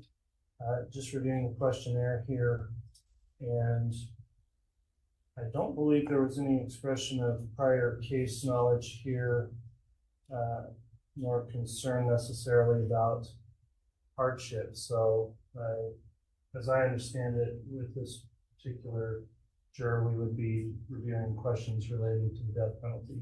Does the state have any further regard other than that topic? Judge, we actually do have one small question related to hardship. Go ahead and start that in, Mr. Whitson. Thank you, Your Honor. Sir, do you happen to have a question with you?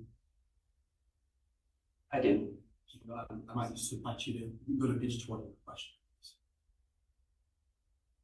Anyway, no, before I ask the question, you did indicate that you did not feel necessarily a specific hardship if you were to be juror. Is that right? That's correct. Page 20, question 2, you indicated that perhaps you have some anxiety and that you would need legs so you can pay attention. That's correct. Do you feel comfortable just explaining that a little bit more? Sure, and it came up earlier as well in regards to health issues.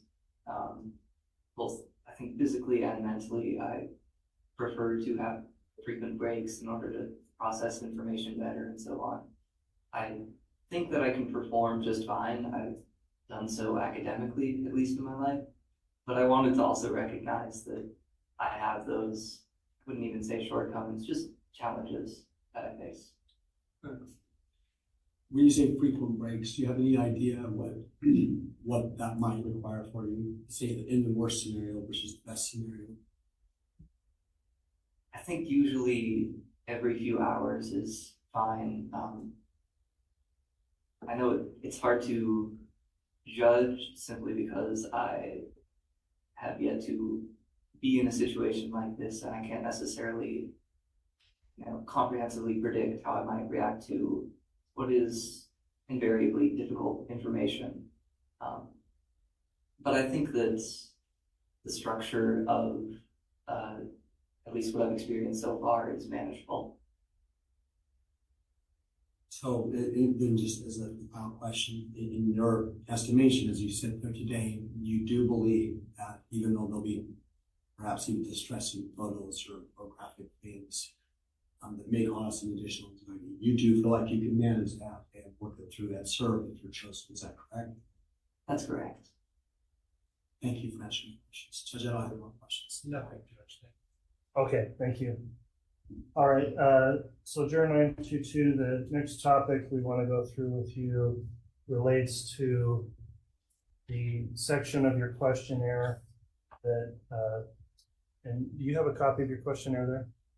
Yes. All right, we're on page 12, and that's the section 5 of the questionnaire, attitudes regarding the death penalty.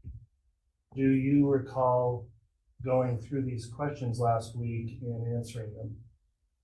I do, but may I make an amendment? Is that? Yeah, I saw, I think I know where you're going with this, but tell me what you intend to change or correct on your responses, if you would. It was more so at the time I was operating with the understanding that process was sort of one fell swoop. And you may correct me if this is incorrect, but it seems that it is the first responsibility of the jury to determine a guilty or not guilty verdict based on the evidence, and then to decide the charges. In general terms, I think you're accurately tracking the legal process that would occur in this case, yes.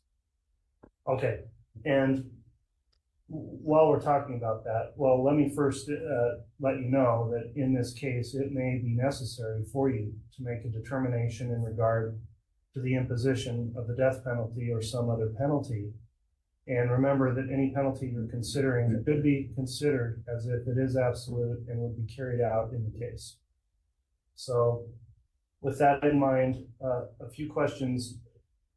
I did want to seek a correction here. You stated on page 12 you oppose the death penalty, is that correct?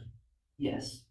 Okay, and you've made some other comments we can talk about in a moment. On page 13, you circled under part 6 an option A, and I wondered if that is the one you intended to mark.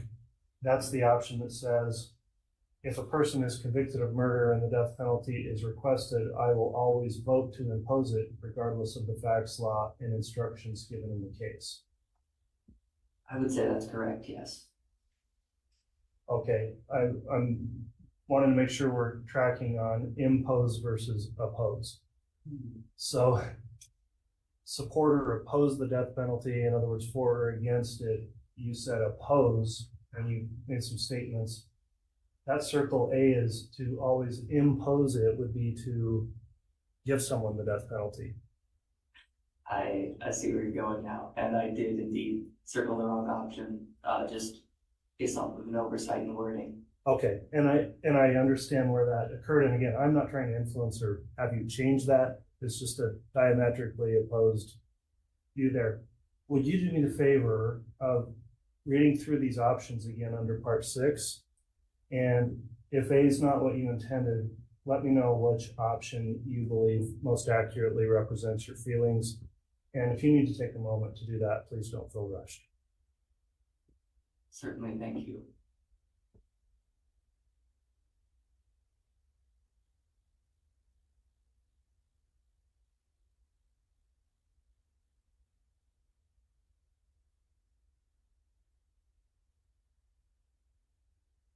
I believe F would be accurate. That is to say, I'm strongly opposed to the death penalty, and I would have a difficult time voting to impose it. Yes, voting to impose it, regardless of the facts, law, instructions in the case. Okay, I appreciate you making that correction on your choices there. So let me go back through some additional questions then. You stated that your views on the death penalty would not impair your ability to view the facts of the case impartially. Do you still believe that? Would you view the facts here impartially? I do. Okay. Do you feel, you next checked a box, yes. Do you feel your views on the death penalty would prevent or impair your ability to return a verdict of guilty on first-degree murder against the defendant, even if the state proved it beyond a reasonable doubt? So the question again, to summarize, would your views impair your ability to return a guilty verdict here? At the time, I believe so. I believe, at least upon further reflection, I'd say, knowing that there are sort of two concurrent processes, I believe it's entirely possible that I might find a person guilty or not guilty based solely on the evidence of the case, but I would still be stubborn or staunch in regards to what I believe is appropriate punishment under those circumstances. Okay. So moving on then, if you were to find or determine and vote for guilt, and after that, the court gave you instructions requiring you to next consider the death penalty, would you refuse to follow those instructions or be opposed to those instructions? I believe I could follow those instructions fairly, but I also still feel that my moral position is more sort of irrelevant to the facts of the case, that it applies in all circumstances, and so it would be difficult to reconcile that with the consideration of the case at hand. Okay, so given your feelings then, even if you didn't morally agree with it or want to do it, if I gave you instructions that the law said you had to consider it, would you follow the instructions and allow those instructions to supersede your own personal views on this? I would, especially considering that I would be just one among a group of jurors. I would defer to the sort of knowledge and expertise and conclusions of the group over my own stubbornly held beliefs. Okay. So what you're not telling me is that you would absolutely refuse to follow an instruction if it required you to consider the death penalty? I would consider it, yes. Okay, thank you for your responses. That will conclude the court's voir dire on that issue on jurors 922. Does the state have questions? We do, Your Honor. Go ahead. Sir, we certainly appreciate your candor, and certainly you're right in the position. Although the response you just gave the court does raise a bit of a tangential concern. You said that you, in your deliberation, if the court were to instruct you to consider the death penalty, that you would defer to the other jurors. If, in fact, part of the court's instructions are that any verdict be unanimous amongst all the jurors, and you were instructed that you needed to come up with your own verdict, taking the influence and considering the perspectives of the other jurors, but that you needed to make your own decision. Is that something that you still feel like you could do? Could you make your own decision, follow instruction, and if actually appropriate, impose the death? I believe I could. I believe it would also be, of course, strongly influenced invariably by the beliefs I hold now, but I believe I could. When you say strongly influenced by the beliefs you hold now, perhaps could you flesh that out a bit more? Could you explain that some more? Sure. I feel opposed to the death penalty in all cases, and so it is difficult for me to imagine trying to put myself in the shoes of someone who would consider it fairly to say that there are circumstances where the death penalty ought to be applied. Is it fair to say then you have some doubt, even though you would be willing, you would have some doubt that you could actually do that? You could actually set that aside and consider instruction. Is that fair? I think if I'm being fair and honest with myself, yes. Thank you, sir. Your Honor, based on this, and I do appreciate the juror's candor and his honesty, I think he's going to be very honest, but I do also think that he has a very strong opposition to the death penalty. He's included it multiple times in his questionnaire. It's that day. I think he's trying to listen to the court and potential instructions, but he just told us that he's not confident that he can actually set this aside. And I think based upon that, he ought to be excused for cause based on this issue, Judge. All right, Mr. Pryor, I'll allow some more dire on the topic first. Sir, I heard it a little differently. I heard that you'd be able to follow the court's instructions. Is that correct? I believe I could, yes. Okay, regardless of what those instructions are, right?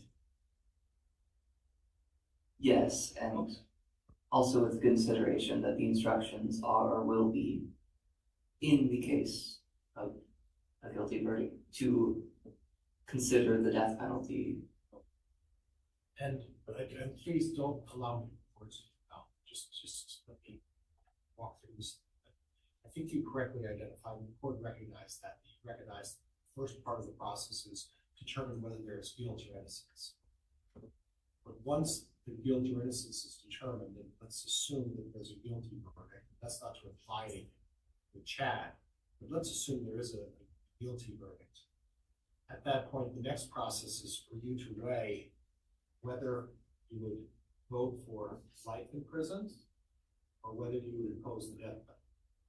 And what I'm hearing from you is that you, although you feel very strongly and you have strong convictions against the death penalty, you will still follow this court's instructions, and you will honestly and faithfully follow the court's instructions and consider both, even though you hold these strong feelings. Is that fair? Yes. Judge, that's fair. Thank you. All right, the court's considered these responses from the juror. Thank you for your candor in discussing the topic. The court does not determine here that these responses result in a finding that this juror would be substantially impaired or prevented from performing their duties based on an indication that they will follow instructions given by the court despite a strong or very strong moral opposition or belief against the death penalty. So the court will overrule the request to strike from the state, and that will conclude the individual voir dire for juror 922. So the bailiff will take you back to the jury room. We'll get through the rest of our jurors and give you further instructions before you're released today. Thank you.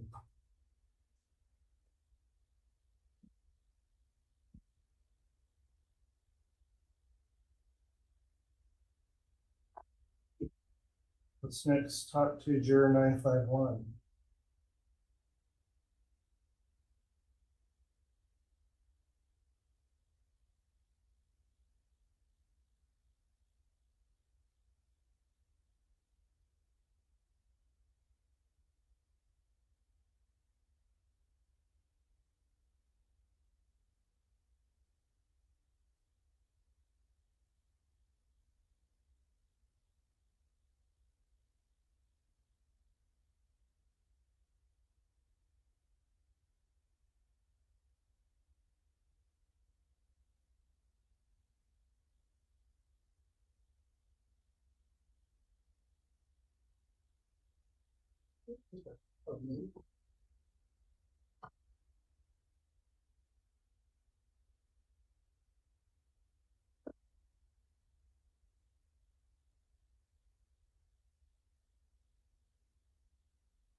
All right, thank you for returning. Juror 951, we're going to conduct some individual questioning with you, beginning with some information that you have about this case or the facts. So starting there with the state, if we want to discuss potential bias, I think that's the only issue for the other topic we'll get to based on, I don't believe any representation would be a hardship. So the state can inquire on bias.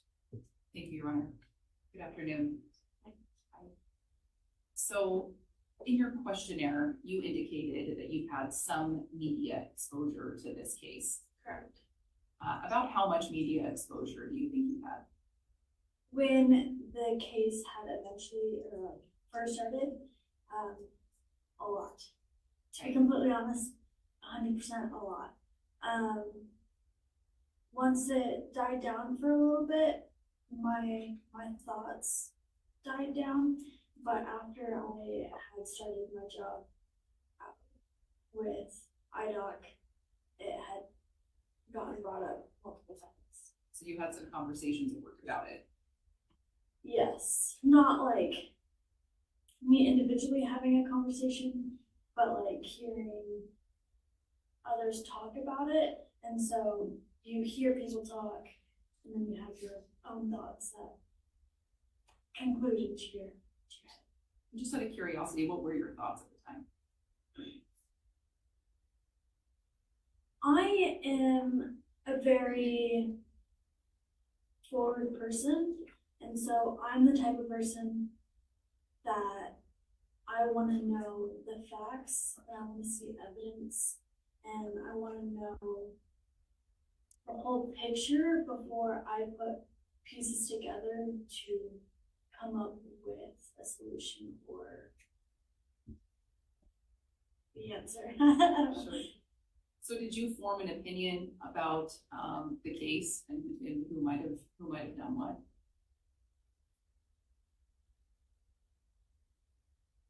To be completely honest, I want to say I had. And was that in regard to the defendant, or was that in regard to Lori Vallow? It was more of Lori Vallow that I had more of an opinion and I had more of knowledge on than Mr. Daybell. Okay. And do you understand that you'll be instructed that the defendant enjoys a presumption of innocence? That means that he gets to start this trial with a clean slate. Is that an instruction that you can follow? Absolutely. And you understand that as Mr. Daybell sits here today, he's presumed innocent? Absolutely. And do you understand that nothing that you've seen in the news or heard in the media is evidence? Correct. And do you understand that you can only base your decision in this case on the evidence by the testimony from witnesses and exhibits that you get during this trial? 100%. Okay. I have no additional questions for this witness. Thank you, Your Honor. All right, thank you, Ms. Beatty. Mr. Pryor? Ma'am, you mentioned that you had 100% media exposure. Is that, I assume that's a lot of exposure. I suppose correct, yeah. I suppose correct. You've watched Dateline? When the case had eventually, or like first started, I was on top of it. I was very interested.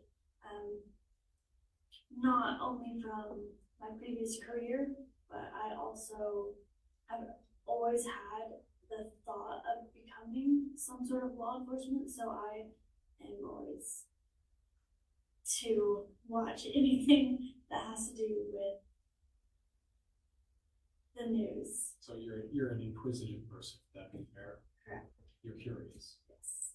And is that curiosity going to be creating a problem if you were limited during this trial to not looking at any of those things and only considering what you're hearing? And you are literally going to block out all the social media, all of your friendships. You're going to have to tell them we can't talk about it.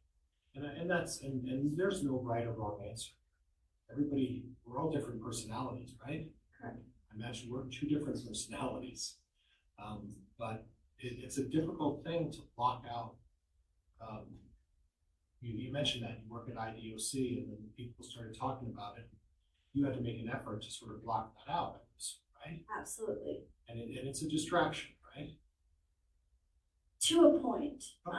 I think from my background with IDOC and with my background from events that have occurred in my life, I'm very capable of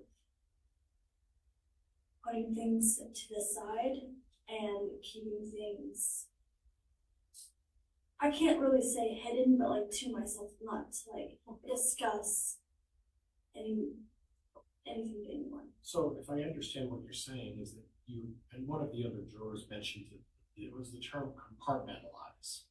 In other words, I have a position, I've have a view of what happened here. Okay, and then please bear with me. I've made a determination based on what I've seen up so far that this is what I think went on. But even though I've made a decision ahead of time, and I've taken the time, and you're an inquisitive person, and I've looked into things, and I've made a decision in my mind. But in spite of the decision I made, I'm going to consider the other evidence before I make my final decision. Would that be fair? 100%. Okay. So in other words, you do have an idea and a position, obviously with Lori Vallow, right? Yes, but I would, in my thought, I see is I want to see the evidence. I want to see the whole story before I become started into. Right. In other words, you sort of made you have an idea what your position is. You said, all right, I made a determination of where I stand on this thing, okay? But at that point, before I make that final decision, I want to see the rest of the evidence. Correct. I want to be able to look at things and say, is my initial instinct and my personal feeling about this case and what I really believe happened, before I jump into that compartment, I want to confirm it with the rest of the evidence. Even though I've made a decision, I'm not going to say absolutely until I'm able to make the determination that my instincts were correct. Is that fair? 100%. Okay, Judge, I have nothing else, and I move for cause in this particular case. Response from the state. And Your Honor, I believe that this juror has indicated that she can set aside what she's heard. I also believe that she was pretty clear that her initial impressions in this case were largely based around Ms. Vallow. She indicated both sitting here today and in her questionnaire that she could set those aside and be fair and impartial. So the state would object to the motion to excuse this juror. All right, I've considered the motion in this particular matter with this juror and the responses today, who's indicated a willingness to follow the court's instructions and consider the evidence and comporting with instructions already provided. I have not heard a opinion that I think rises to the level where I'm concerned there's been a shifting of the burden as we have with many other jurors here. So for those reasons, I am going to overrule the challenge at this stage and continue on with for dire of this particular juror. All right, at this time then, Juror 951, the next topic we're going to discuss is the section of your questionnaire that's entitled Attitudes Regarding the Death Penalty. Do you recall last week filling out your questionnaire and thinking about those questions and filling out those responses? 100%. And do you still maintain the same answers that you previously put in your questionnaire? Yes. Okay. I will advise you in this case that it may be necessary for you to make a determination in regard to the imposition of the death penalty or some other penalty in this case. Remember, any penalty you're considering should be done as if it is absolute and carried out in this case. So with that in mind, I will first, just reviewing your questionnaire, see that you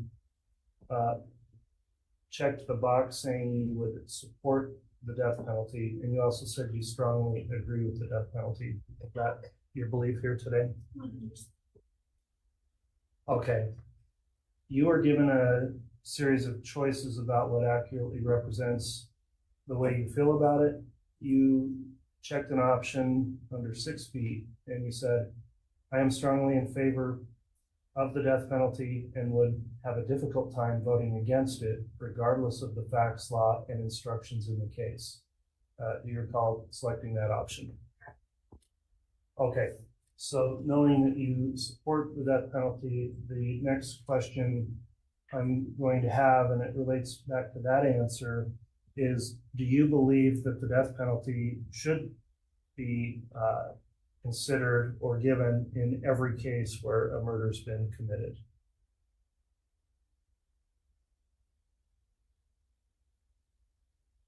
No. All right, in your mind, when would it not be appropriate to be considered? In my belief, it's more of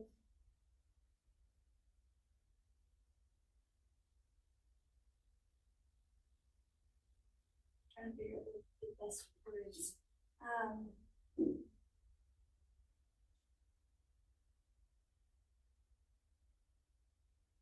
For somebody to perform an act of murder, I believe that not only, like, to some degree, they should receive the death penalty, but then at some point, they should have the, like, life to imprisonment to where they have the, like, they have the thought process of what they did and what they have to suffer.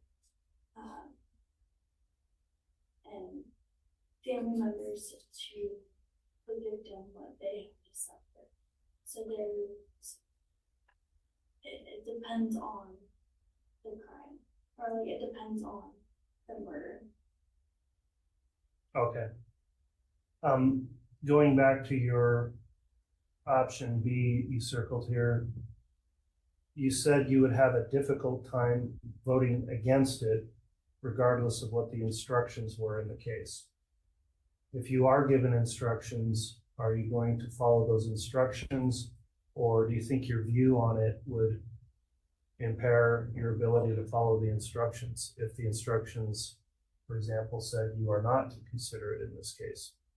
I will follow the instructions. I said earlier, and I will say it again, I'm more of evidence to be proven guilty, and that I guess that is the way I see it. Okay, and if part of your duty as a juror is to not only determine guilt or innocence based on evidence, if then you are required to consider punishment in this case, and you're given specific instructions about how to do that, including options that may or may not result in the death penalty being imposed, will you follow those instructions? Yes. Okay, that will conclude the court's voir dire of this juror on that topic. I'll ask the state if they have any voir dire. Thank you, Your Honor. So when the judge asked you about whether or not you would impose the death penalty in every murder, I believe you said it depends on the murder. Is that right? Correct. And by that, did you mean that you would consider the facts of an individual case before you decided whether you think the death penalty is appropriate? 100%. So you would consider evidence that was perhaps presented in mitigation or to in favor of the defendant not getting the death penalty. You would consider evidence like that before you made a decision. Yes. And you would weigh that evidence, and you would weigh any evidence presented by the state to decide whether or not you would impose the death penalty. Correct. You would not necessarily impose the death penalty in every case. Is that what you're saying? Yes. I have no additional questions. All right, thank you, Ms. Beatty. Mr. Pryor, you can inquire. Ma'am, I'm just trying. Can you have your microphone on? Do now. Thank you. Thank you, Judge. I'm just trying to clarify some things, if you don't mind. Is it your position that at the present time, if there's a murder involved, your starting position is, listen, I'm going to impose the death penalty, but I'm going to include all of the evidence before I make that decision. So in other words, is it your starting position that, all right, and I'm not trying to imply whether Chad did this or not.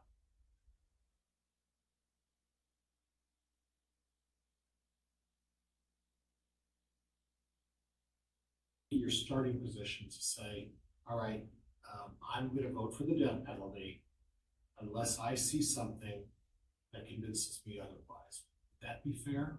Yes. Okay. So your starting position is the death penalty, and you're going to place the burden on the defense attorney to show that Mr. Daybell or anybody else who's convicted of murder should not get the death penalty. Is that what you're suggesting? Correct. Oh. Okay. All right. Thank you, ma'am. And Judge, I'm going to move for cause again. All right, there's been a motion to strike based on those responses. What's the state's response? Your Honor, this juror has indicated that she leans toward the death penalty, just as other jurors have indicated that they lean against the death penalty. However, she's also clearly indicated that she would follow instructions given by the court. And thus, I believe that it would not be appropriate to strike or to excuse her at this time. Judge, may I respond? Yes, go ahead. Judge, the concern I have, with all respect to this, the preset notion that this is what I'm going to do, and putting the burden upon the defense to say, it's now your burden to convince me otherwise. I don't think that's what's going on. All right, well, I've considered the arguments here. I think there's a different analysis that comes into play than a innocence or guilt analysis and presumption of innocence in reviewing the standard applying to whether or not a juror may serve in a case where capital punishment is being sought by the state, and the standard the court's looking at is whether or not their views are so strong that it's going to substantially impair or prevent them from serving as a juror and following the court's instructions. This juror has indicated a willingness to follow the court's instructions despite the fact that they may be opposed to that in their personal beliefs, and with that stated willingness to follow the instructions, the court does not find that this rises to the level of a for-cause excusal. So I'll overrule the challenge from the defense, and Juror 951, we will return here shortly for further instructions once we conclude our additional individual board documents.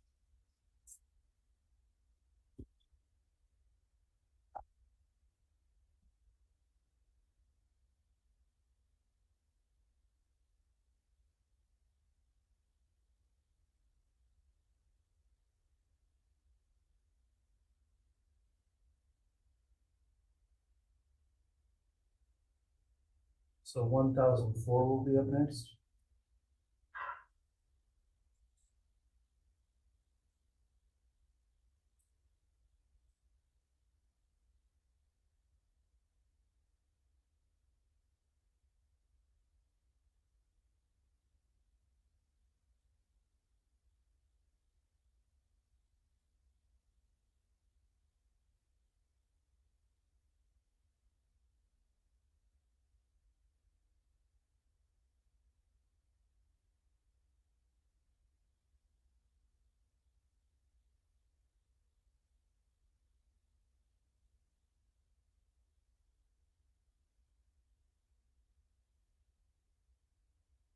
All right, thank you for returning for this individual board director 1004. The first topic I'd like to discuss with this juror before we get into other areas, there's been expression of hardship which was challenged and overruled by the court. However, there's also some indication of potential bias here, and this juror has already expressed in the questionnaire as well as in response to questioning the board today that may have formed an opinion. So I'll begin with the state. If the state would like to conduct any individual board regarding bias, let's begin there. Thank you, Your Honor. Juror 1004. Just a reminder, there's no wrong or right answers here, and just want you to be fully honest, and everybody here will respect whatever your answer is. Going over your questionnaire, could you turn to page 19?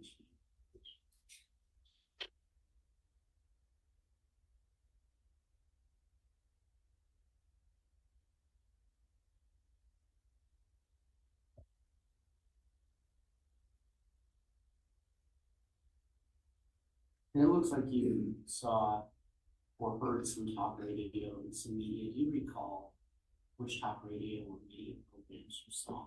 Exactly what they were talking about. Just in the car listening to her at home. I know I even mentioned the part of the documentary that I've watched. And do you ballpark about when you saw that media or heard that media? Year and a half, 2 years ago. So is it fair to say you haven't recently kept up on the case? I have not, especially once being aware that we potentially involved with this research or listening to the news about it. So I want to go over a couple of your answers with you just to see where you're at. Under 10D, it says, to be honest, it doesn't look good, but I would want to get the facts before deciding.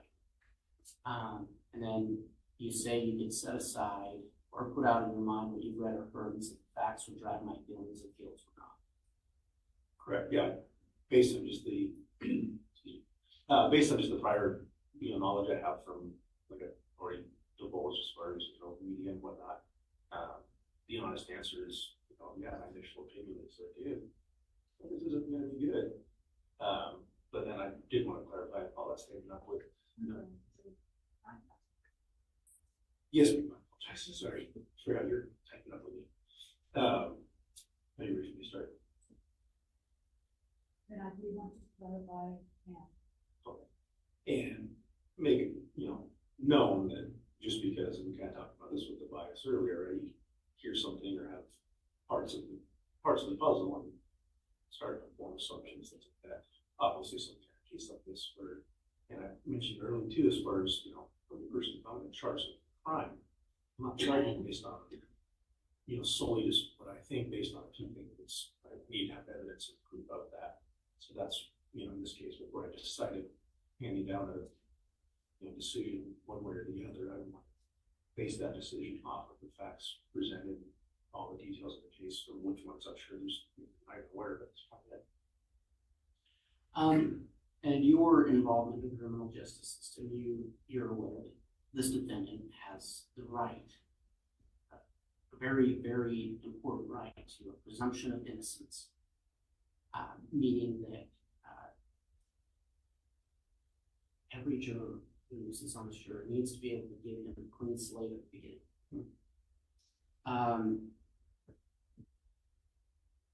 So if you were to be put on this this jury, can you say without hesitation, with full commitment, you can set aside everything you've heard about him and only base your decision on the facts that are presented in this court?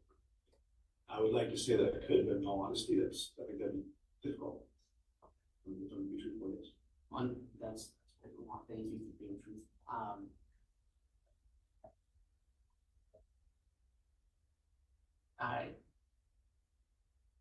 One moment, Your Honor.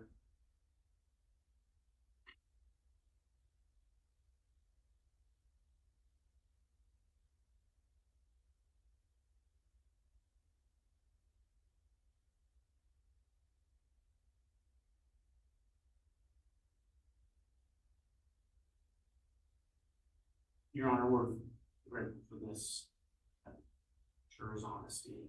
Based on his answers, we think we would need to excuse this juror cause. All right, from the defense. And officer, I really appreciate your honesty as well. This would quite a wrong answer. Sorry, I can't hear you.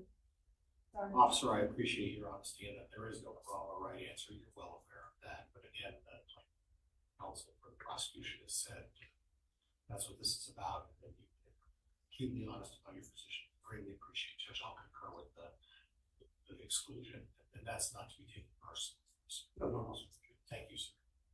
All right, the court's considered the motion to strike the cause presented by the state, concurred by the defense. The court also concludes at this stage of the proceedings, there's been an indication that based on pretrial publicity and knowledge of the case, there's likely an inference of guilt that this juror would be struggling with, which will result in the court sustaining the strike. So thank you so much for filling out your questionnaire and returning today. And we will allow you to be excused. Please drop your questionnaire off with the bailiff. Thank you, Your Honor. Thank you.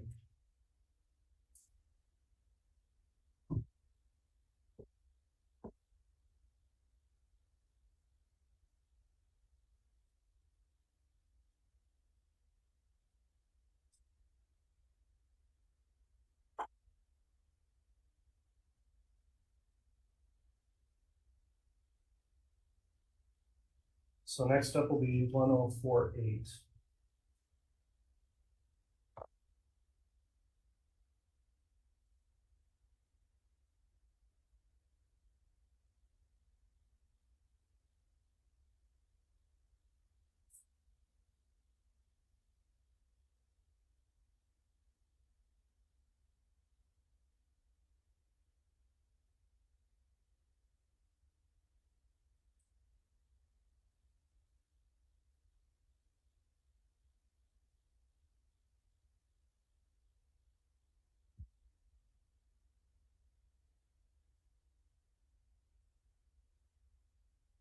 All right, juror number 1048, thank you for returning for individual voir dire questioning. The court's first going to request counsel make inquiries as it relates to any previous case information, noting the juror has indicated in the questionnaire some knowledge of the case or related case based on media coverage. So I don't believe there's been an expression of any concern for hardship. So if the state would like to inquire on bias for voir dire, you can do that at this time. Thank you. Thank you, Your Honor. The state doesn't have any questions in this regard. All right, Mr. Pryor.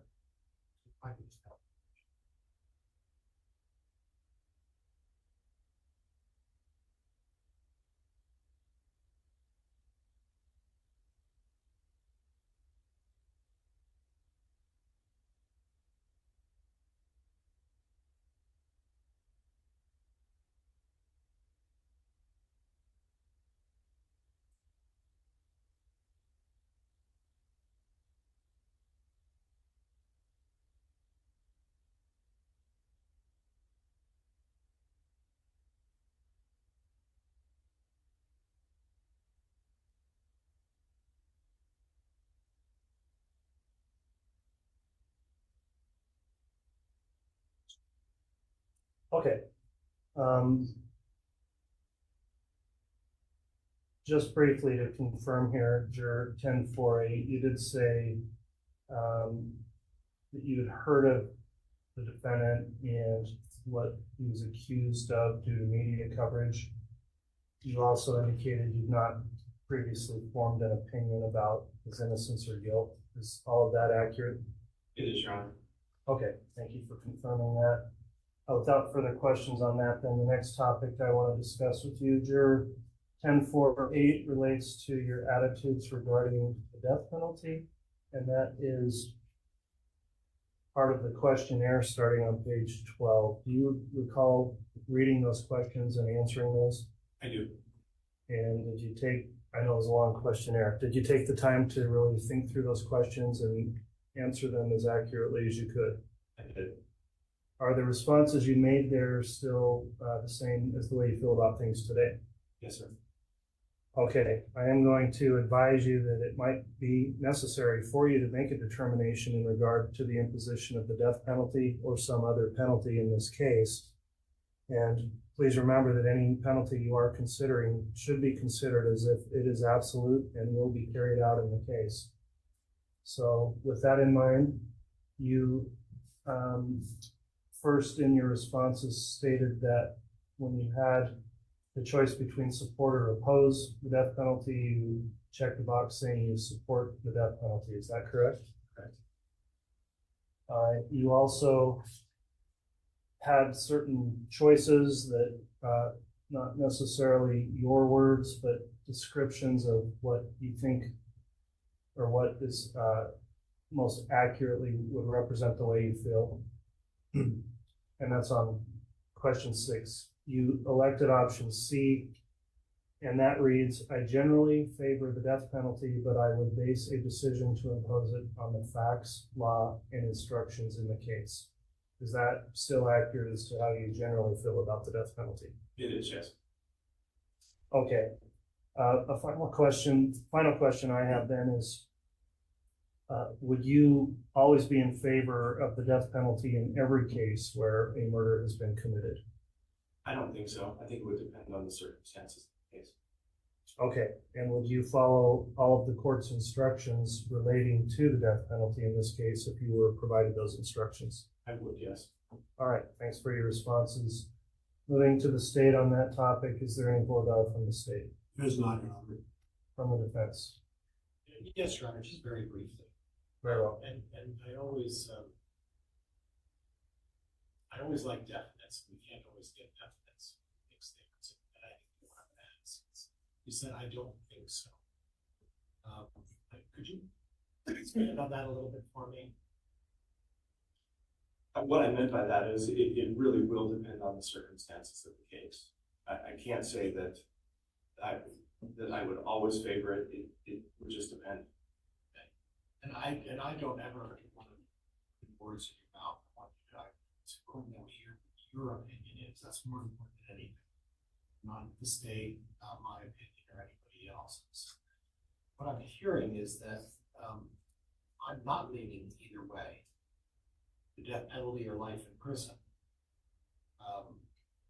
My decision isn't either one.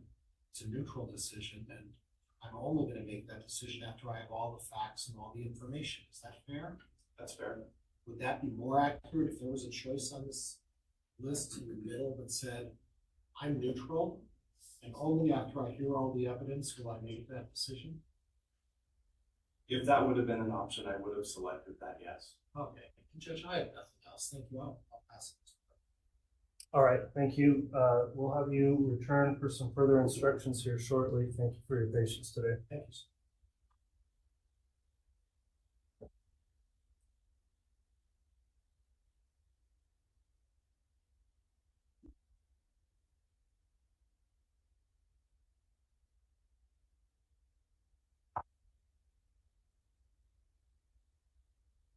Okay, next up is 1057.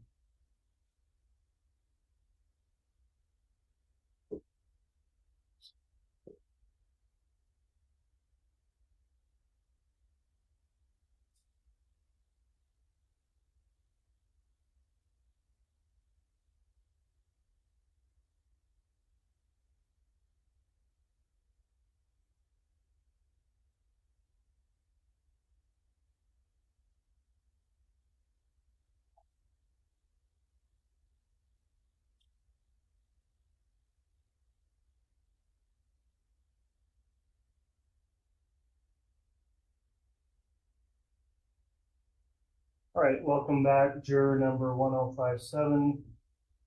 We are going to conduct some individual voir dire at this time, outside the presence of your fellow jurors. The first topic we'll just get right to is relating to questions of bias.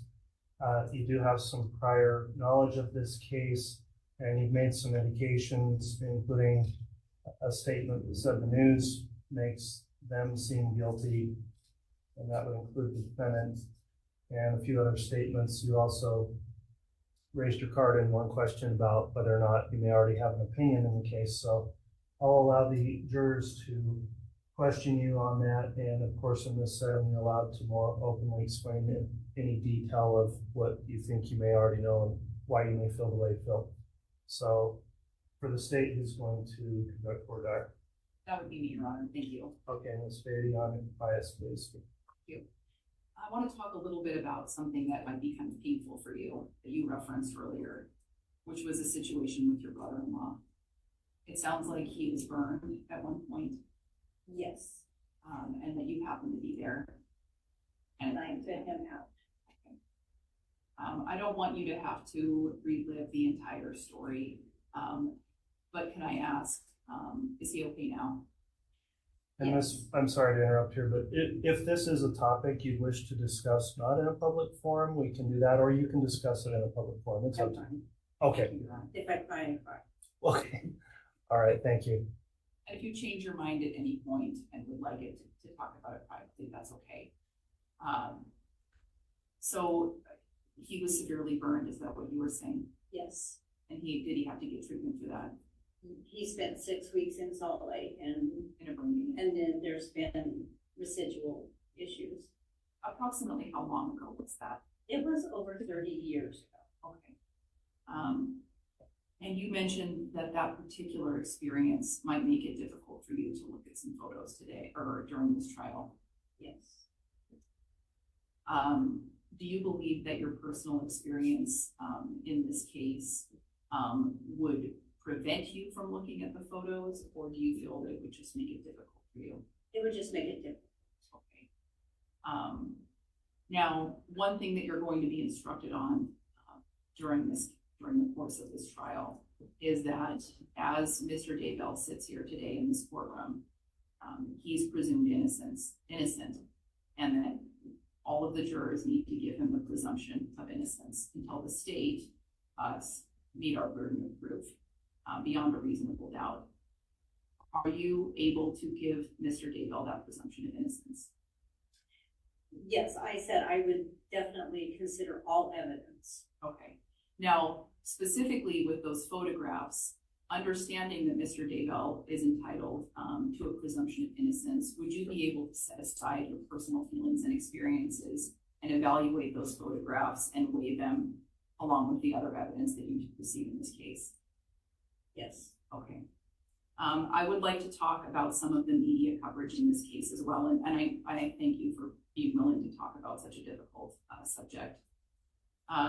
You had mentioned that you had been exposed to some media in this case. And you had also indicated in your questionnaire that you would be able to put out of your mind what you have read and heard about this case and render an impartial verdict based solely on the evidence presented in this courtroom. Is that correct? Yes. Okay. Now, earlier, the judge asked all of the jurors if anyone had formed an opinion on Mr. Daybell's guilt. Do you remember that? Yes. And I believe that you raised your paddle. I did. Would you be willing to talk about that with us a little bit? I just, in my personal life, I've always been called honest to a fault. And I had a personal situation where somebody tried to get me to go do something that I knew was wrong. And if that person would have done that thing wrong, I would have turned them in. That's my issue. Okay. So, could you elaborate on that a little bit as it relates to being here today and raising your paddle? Well, my friend wanted to go confront her ex-husband who had been a little leeway with her daughter. And she said, and I'm taking my gun. And I said, I am not going with you. And then if she would have done that, and I knew that, I wouldn't try to hide it. I would call the police and tell them. Okay. So do you feel that that relates to Mr. Daybell's case in some way? Somewhat, yes. Okay. And it sounds like that was a very difficult position that you were put in by your friend. Yes. But understanding, as we talked about earlier, that you have to presume Mr. Daybell innocent, do you believe you could set all of that outside of your mind? I would do the best I could, yes. Are you sure that you could do that? And just brutal honesty. I probably am. Okay. I really appreciate your honesty, Your Honor, at this time. I think it might be appropriate, to excuse, Madam Juror for cause. Okay. Mr. Pryor. And ma'am, there is, and as Ms. Beatty indicated, there's no wrong answer, and I actually have high regard for you being so very honest in this thing. I greatly appreciate what the fact that you've done so today. For it. I think that's consistent with your character, that you speak the truth, so I greatly appreciate it all. Judge, I concur with the state. Okay, I've considered the state's motion to strike. I'll sustain that. So Juror 1057, based on your potential bias here from previous media exposure to the case, the court very much joins in with counsel in appreciating your service and coming in, filling out your questionnaire, taking your time today, being involved in this process. This will conclude your jury service. You may be excused, and please submit your questionnaire to the bailiff as you leave today. Thank you. You're welcome.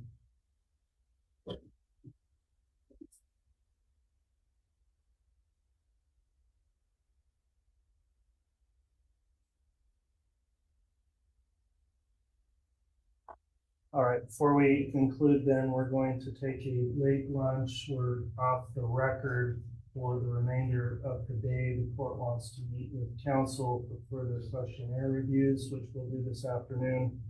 I'm going to propose we start that up at 2 o'clock. Is counsel okay with that as a start?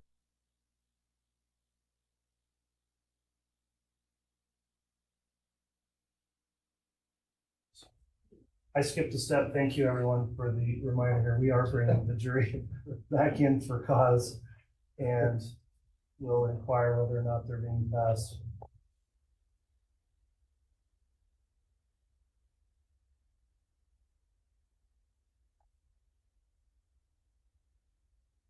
So while they're going to return, is the state okay with a 2 o'clock start time for questionnaire reviews? Yes, Your Honor, that should be fine. All right. Yes, Your Honor. Thank you. Very well.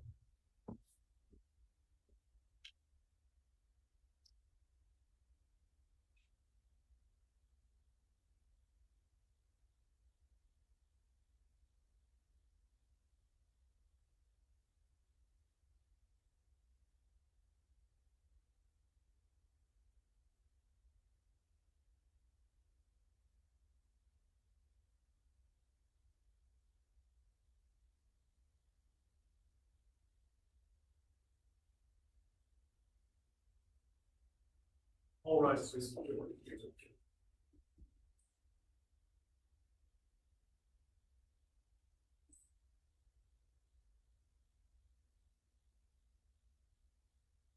Thank you. Please be seated.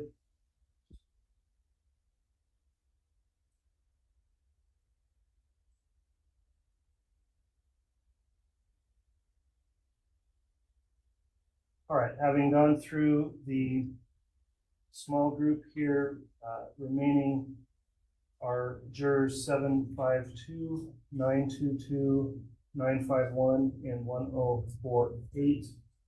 We've concluded voir dire. Does the state pass this small group for cause? Yes, Your Honor, thank you. Does the defense pass the group for cause? Yes, Your Honor. Okay, thank you. Yes, Your Honor, thank you. Very well. Ladies and gentlemen of the jury, the four of you, you have now been passed for cause, so we're going to continue to question additional small groups until we reach the necessary number of jurors for the attorneys to exercise their peremptory challenges. You will be returning for that process, and you'll receive further instructions from our jury commissioner, Randy Rutland, who will advise you when you do need to return. Very importantly, between now and the time you do return, please do not do anything to end up biased in the case by looking into the case. So don't do any kind of investigation into the case, follow the case on the news, try to refrain from speaking to anyone about any of the facts of the case.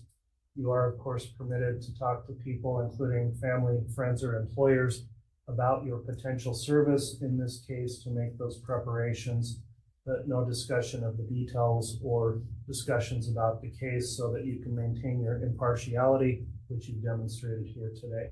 So that will conclude your service for now. You will be returning. The bailiff will help you out for the day with your further instructions on when to return. And we appreciate your service to this point. But I'll please rise for the jury.